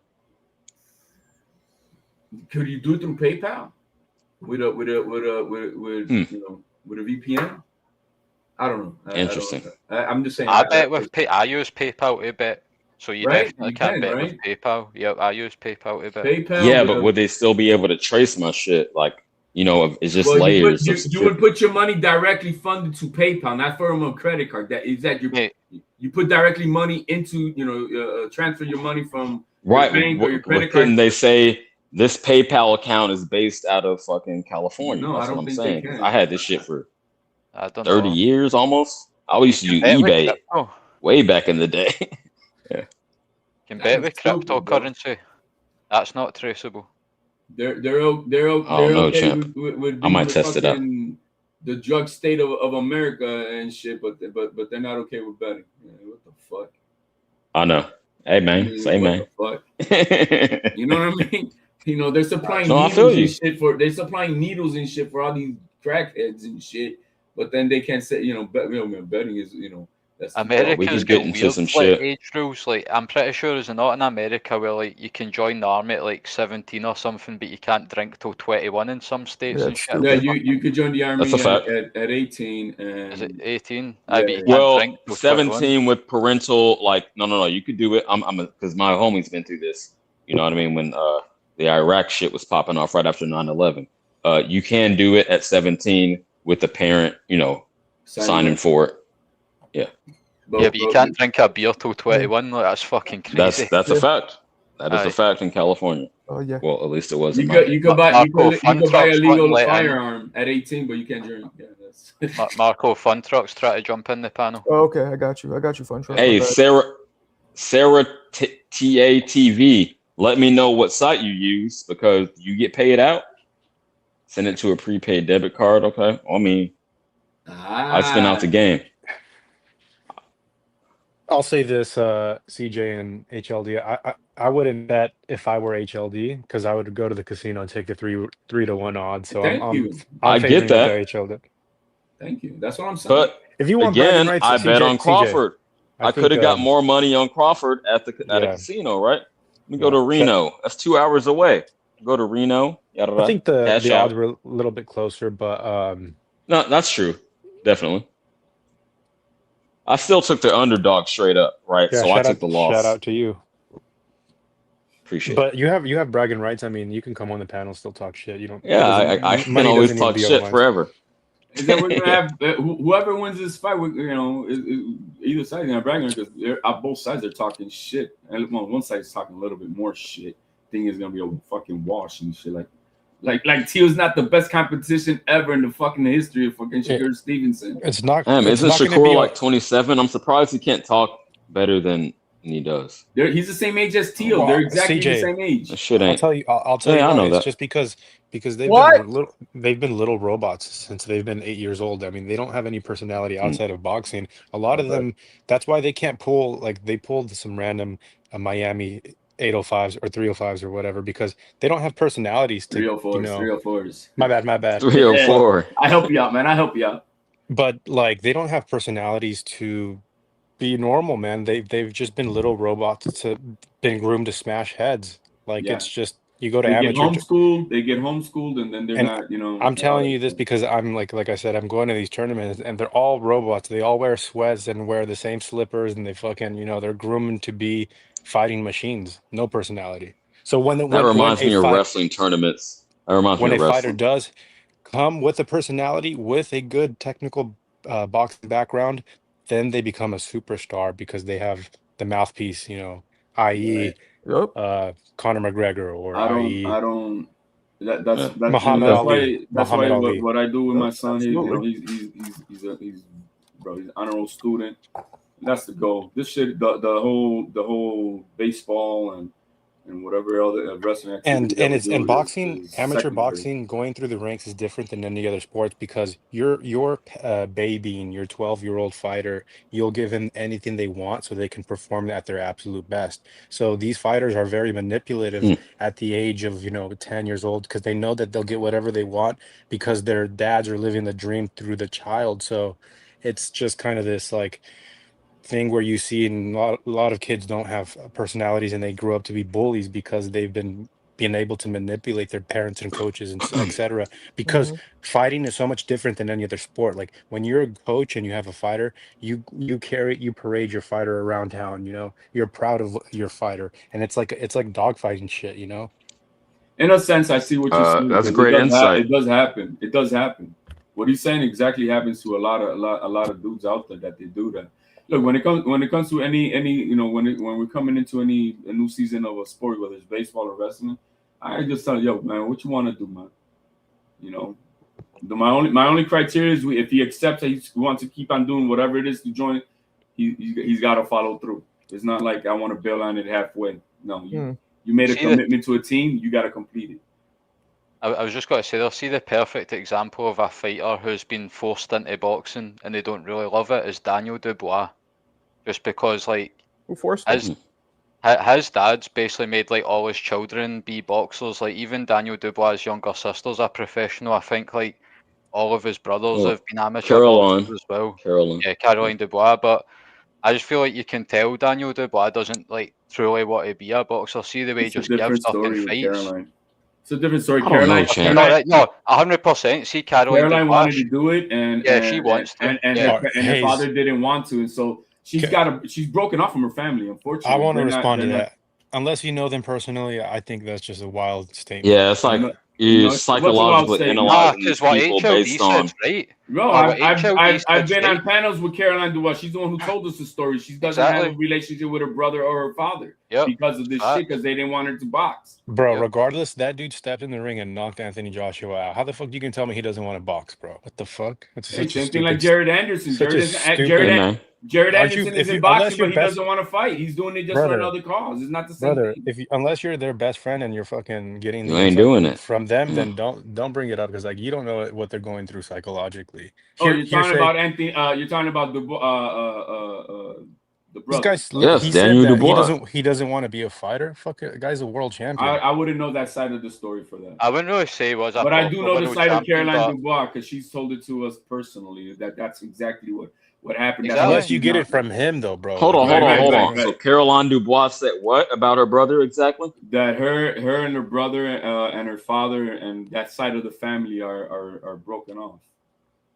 Okay, they don't get along. I got similar issues. That don't mean he doesn't want to fight. Because their father didn't want her to fight, and so she did it on her own. But that doesn't mean Daniel doesn't want to fight. No, that's what I just said. I don't know that side of that story. Why does he keep fighting in all his big fights? But his father is very manipulative during his fights and shit. All the parties that he was doing and all that shit. Exactly, like he is. His dad's the main man. His dad's running the show. Asshole. He is an asshole. See, before Daniel Dubois fought Usyk, his dad threw a party with 80 people in the house the night before the night of the Usyk rematch. Yeah, he did. And Daniel Dubois had to walk to the arena because he couldn't even get a taxi because everybody in the house was phoning taxis to the arena and they must have had like 20 taxis phoned to the house. So Daniel Dubois actually had to walk to the arena. I'm not even kidding. That is real. That is facts. Like Daniel Dubois' dad runs the show. I'm telling you right now. And see what HLD is saying about Caroline Dubois. That is facts. Like, Caroline Dubois is a good boxer because she got away from the dad. I'm telling you. No, she Like, wanted to box. The first she thing is wanted that to box, exactly. against their wishes.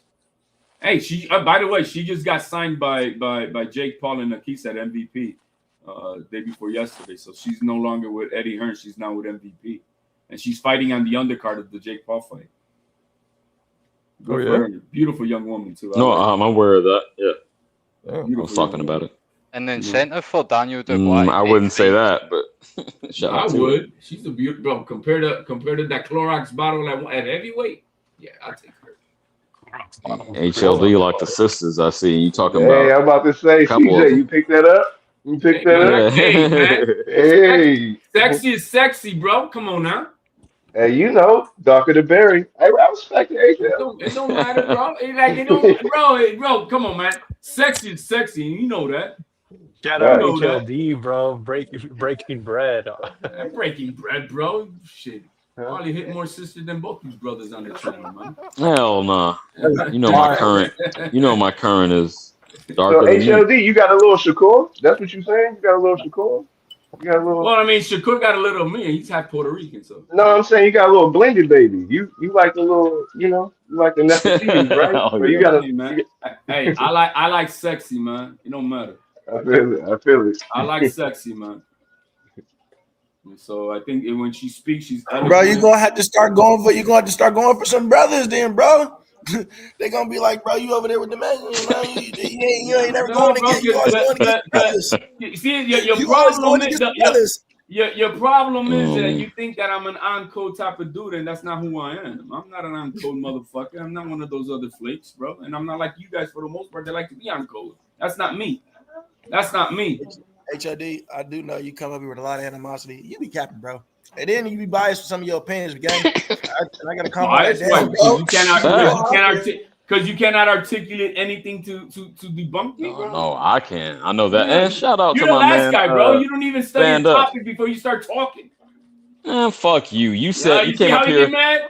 No. Hey, let's rewind a couple days ago. You came up here talking shit about a fight you didn't see yet, and you were passionate about it. So get the fuck out of here. Now you're making another lie. Come on. Nope.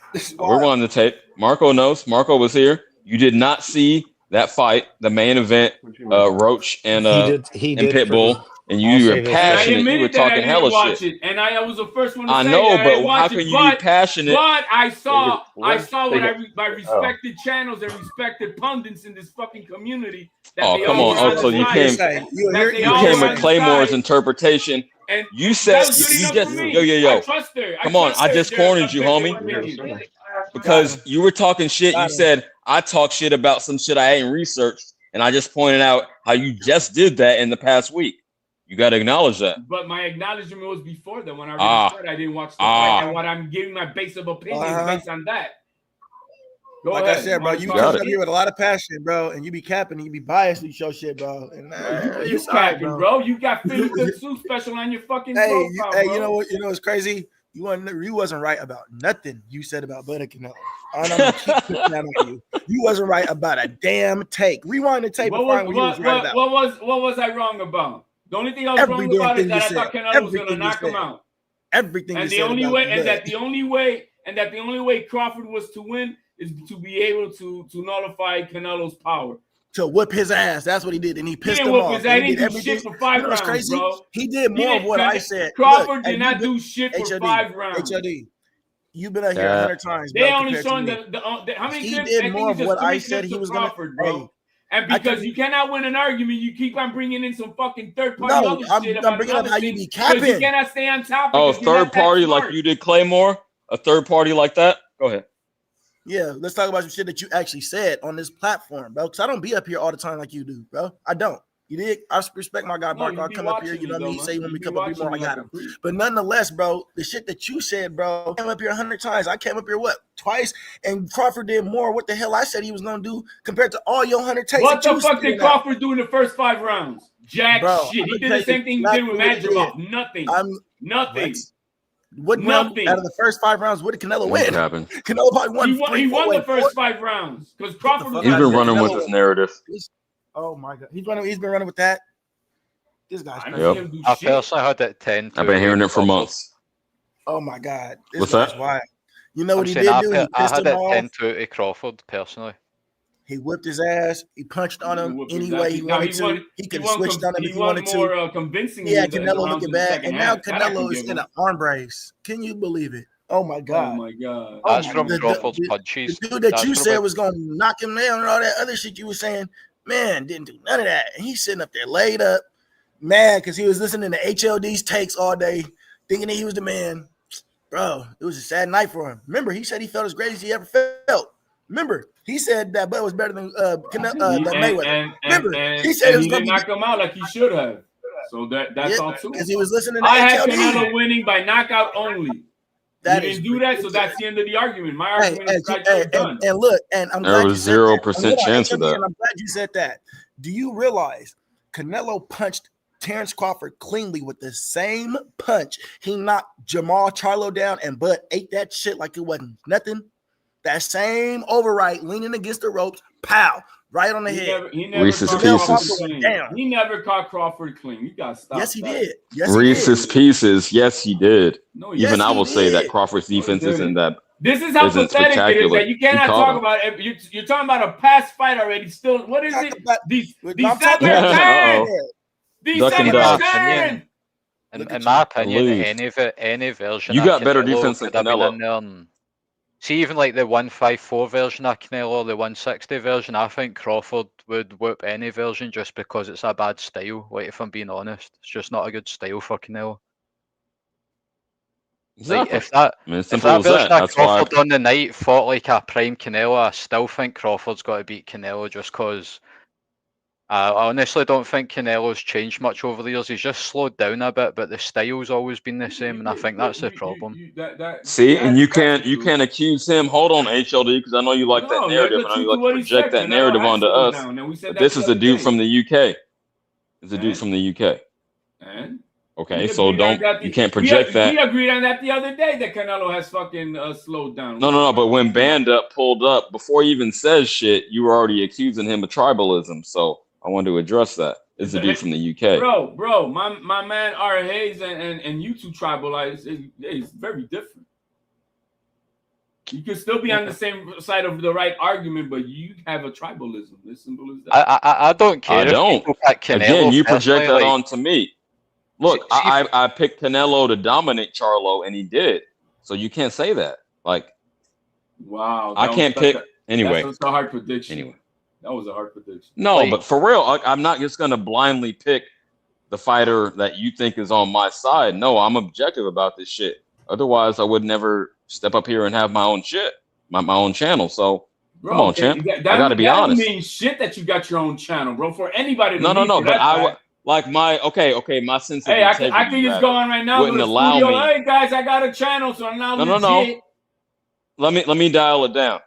My sense of integrity, and Marco knows, wouldn't allow me to just step out here on some fucking racist, tribalist shit and be like, well, I'm always going to pick the black fighter. I don't do that. That's why I call it projection. I think because other people do that, they expect that from us, and some people do it, but that's not me. So take me. What did MLK say? Judge me upon the content of my Why does it have character, to be MLK? not the color of my skin.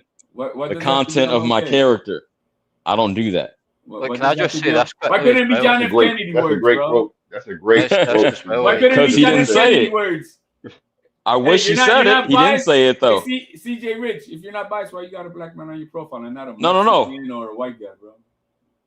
Why do I got what? Why you got a black guy as your profile and not a Mexican? Bro? That's me. It's supposed to be me. I know. Man. I'm fucking. See, for me, I don't lose respect if somebody picks the wrong It's all fight in good, man. boxing. Like I some thought people that was Tommy are Hearns, bold. CJ. See if somebody picks out the wrong fighter. Marco said it was Crawford. See, Hey. I was going to say, people hang it over people's heads too much when they get a fight wrong. Like, it doesn't even matter. It's not even that It doesn't. I mean, no. Look, man. It matters. It matters in the community for that night, maybe that week of the fight. Yeah. Because hey, look, we all build up the fight. That's part of what we do. We build up the fight. We create a banter between each other. That's what makes this YouTube community fun, and that's why we, so we can.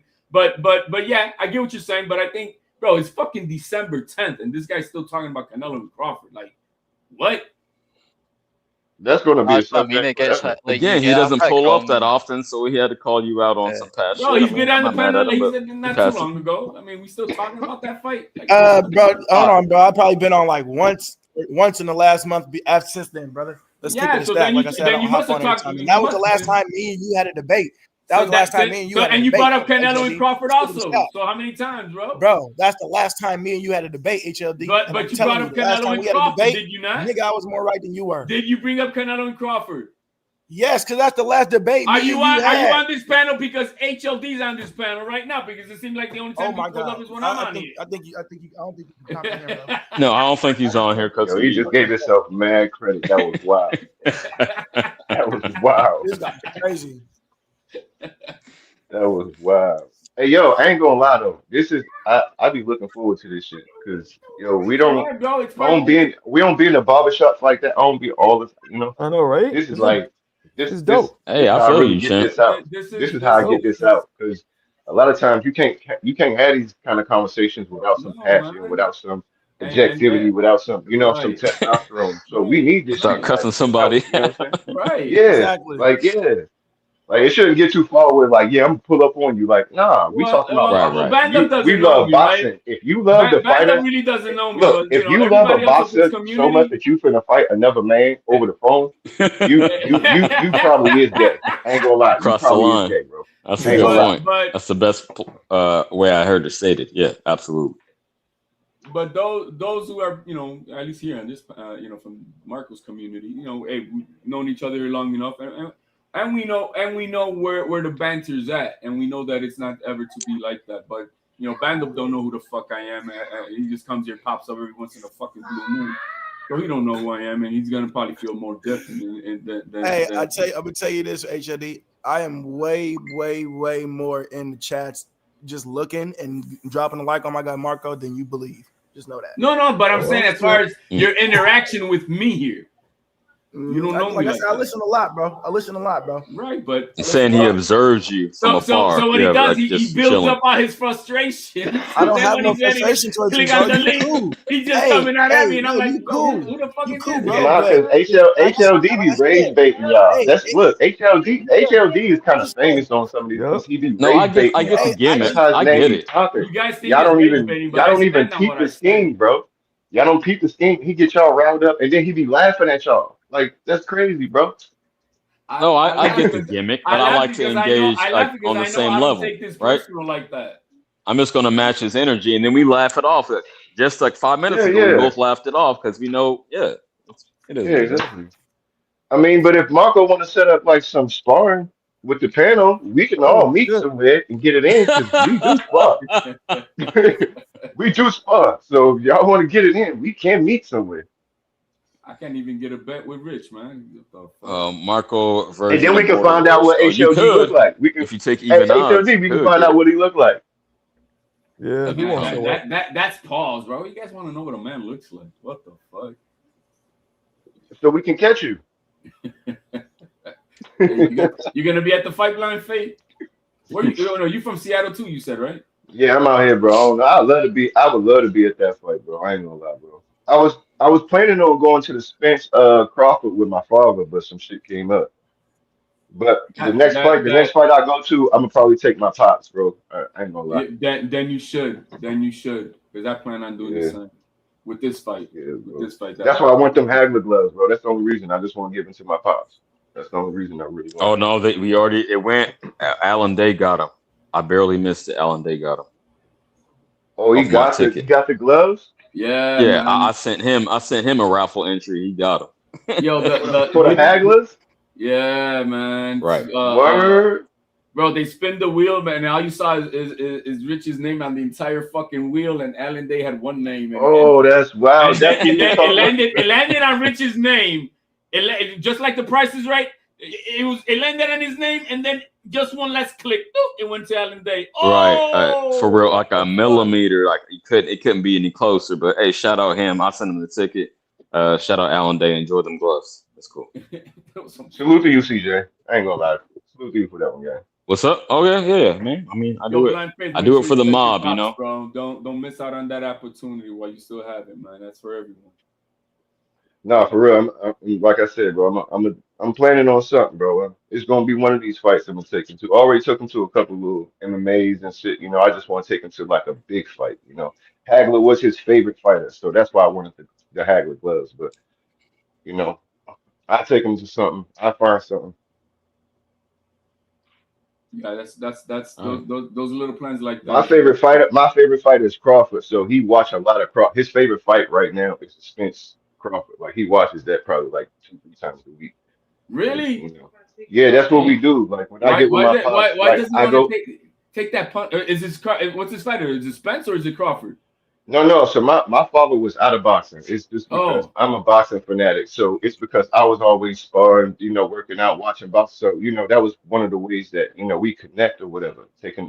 So it just so happened that he loved fighting, but he kind of got out of it. So with him watching it with me and everything, he got back into it. And I was so hyped off of that Spence Crawford and just talking about it. And then we watched it together because, like I said, we was gonna go, but some shit happened, like some family shit happened, so we wasn't able to make it. But we watched it together. We went out and watched it outside. Like we went to the casino, took him out, we watched it and everything. And ever since, like he just been back into boxing. He don't really have a favorite fighter, but that's his favorite fight to watch as far as recent fights. Gotcha. So that's why I want to take him, you know, just to spend time with him, you know, something, you know, another memory, you know what I mean? Exactly. Exactly. Right. Do that. Please do that. Yeah. While you got the time. I understand the total story with them. For sure, man. Because time is short. I can tell you that, man. My pops passed a year ago now, year and a half ago, and I'm 30, about to be 30. So yeah, man, take care. You know, it's for many of us, you know, they think that you're middle aged when you get to like in your 50s. Let me tell you something. You're already middle aged into your 30s because not everybody lasts 70 years. You know what I'm saying? Exactly. So you gotta take it really full blown as you have it. You got that time now. Get it in, whatever it is. Live every day like it's the last, definitely. Then why are you spending it on here, bro? If you feel like that, man. So I've got a lot of fucking exams. This shit is therapy for me. It is, bro. It is the way, CJ. For many of us, in different forms, everybody's got different walks of life and what they're going through, and I understand that 100. You know me, I like the banter, I like this shit, but bro, man, I'm like Allen Day, single father, bro. We on that shit every day, and sometimes you just want to get away a little bit, just to shoot the shit about something totally different from what you do every day. See real talk. I'm gonna say this. I'm gonna say this real quick, and I'm gonna mute up. Let me get this off. It's important. I try to maintain my composure, but go ahead. I just lost my mom a couple of days ago, so I'm going through that right now. I'm sorry to hear. Yeah, you know Marco, but yeah, being on here and just taking my mind off of what's actually going on, it's a little relief. I'm actually sorry to hear okay, that. I'm gonna stop right there. You got it. Just know when you told me yesterday, man, I prayed for you, bro. So I hope those prayers reach you. Yeah, facts. You in the prayers, bro. This is like a brotherhood. This is like a brotherhood here, for real. You know, that's why I told Marco a while ago. He created something organic. You know, big time. Thank you. Like I don't know you, but blessings to you. I could never imagine like what you're going through, but I lost some real close people. I'm going through some shit right now too. And the fact that you even came on here, you was the first one, and you came in with some jokes and shit, just shows the kind of character you is, bro. So I really appreciate that. I don't want to get too much into it and make it no harder, but blessings to you, bro. Prayers up to you and all of yours, bro. Salute. For real. Yeah. For real. I see you big up the panel. See what I was going to say there. Just see, like, for me, there's like, see in Scotland, there is like hardcore boxing fans and that, but they still don't really know much about the sport in a way. At the same time, like, see, even when I was boxing amateur, I was quite young at the time. I was like 13, 14 when I first started getting into it, and like I knew a lot about boxing. Then see, like, I would even sit up at the weekends and watch like the Charlo twins on their come up and shit like that. But see, when I would go down to the boxing gym and try and tell people about it, nobody had a fucking clue. Like, nobody. And these are people that had like 30, 40 fights, been in the boxing gym like all their life, but they don't actually know anything about the sport. And like, it's hard for me to find people that actually know anything about boxing. Yeah. No, big time, mate. It's like, there is a lot of fans in the UK. I feel like a lot of them are casuals. Like, Mick, obviously, he knows his shit big time.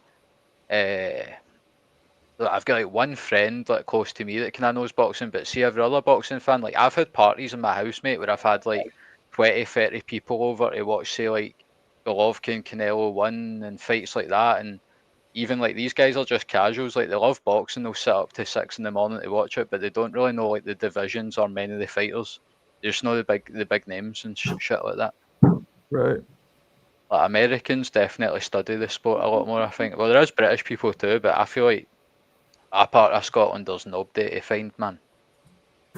Let me ask you, since you come from outside of our bubble here in America, do you guys have live panels like we do over here like that? Is it a community of YouTube channels on your side of the pond, or is it always you have to come to America for this shit?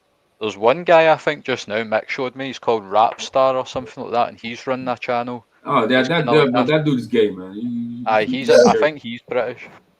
That dude is gay.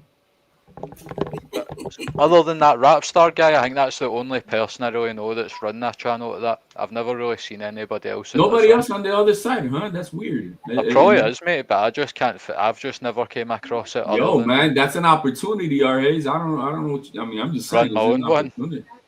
You know, start up a channel and start running it, man. Because you fans over there on your side, you crazy motherfuckers are really into it. You know what I mean?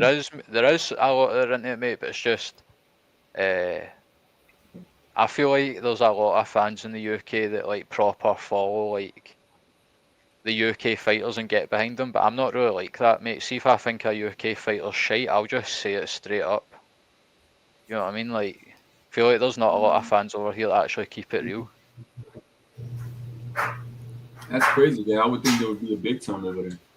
They're like biased towards their own fighters, do you know what I mean? Like, that's the way you want to be. Like, see, for me, the only fighters I will really truly be biased for is the Scottish fighters. Do you know what I mean? Like, I don't really care about the rest of the UK and the fighters. I only really care about the Scottish ones.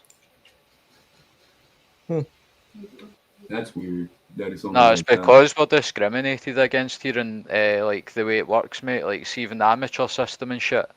It's only English fighters that get selected to go to the Olympics and stuff. So basically, for like Scottish fighters, they're like Olympics as the Commonwealth Games, because the guy who's the head of like the British boxing, just an English guy, and even say like there was like a tournament like the British Championships and a Scottish fighter whooped the English fighter, they'll still pick the English fighter for the Olympic trials every single time. Like a mega bias, like they always try and like put Scottish fighters down. I don't know what the population difference is, but it does seem that the English fighters are way more promoted than Scottish, and that's why Mick is always talking about Ricky Burns. So yeah, they are, mate. It's like our population's a lot smaller. It's like 5 million compared to like 80 million, but see, if you look at the quality of fighters we've produced compared to some of theirs, like we have actually produced probably some better fighters than they ever have. But I think even in the amateurs, we have better fighters as well. But they just don't get the proper push, because it's always like, that's just my observation. And there's even favoritism within it, where they choose like certain English fighters over other certain English fighters as well. It's just proper favoritism all the way through. But the Scottish fighter gets none of it, man. Yeah, I'm not gonna sit there and sit. That's funny. You termed it as a push. That's what we call it in pro wrestling. Yeah, a push. You got to get that promotion and elevation. That's it. That's what, like, you could have all the quality in boxing, but if nobody knows who you are and you can't really sell tickets for anything, you're going nowhere, man. You're just going to end up probably an away fighter or something eventually.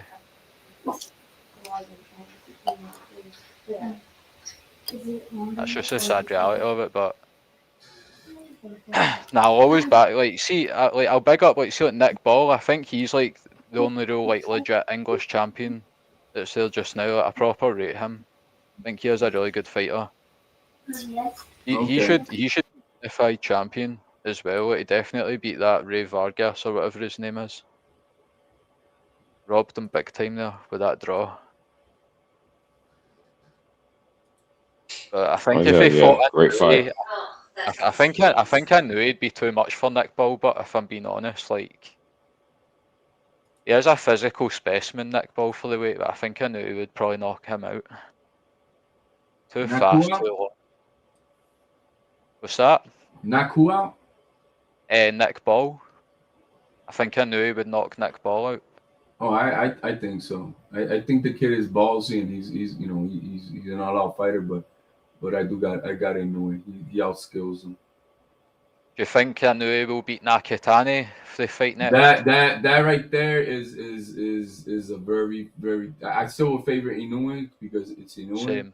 But it's gonna be probably his toughest fight. Fellas, I gotta jump off, but I'll be back on in a few hours. Copy that.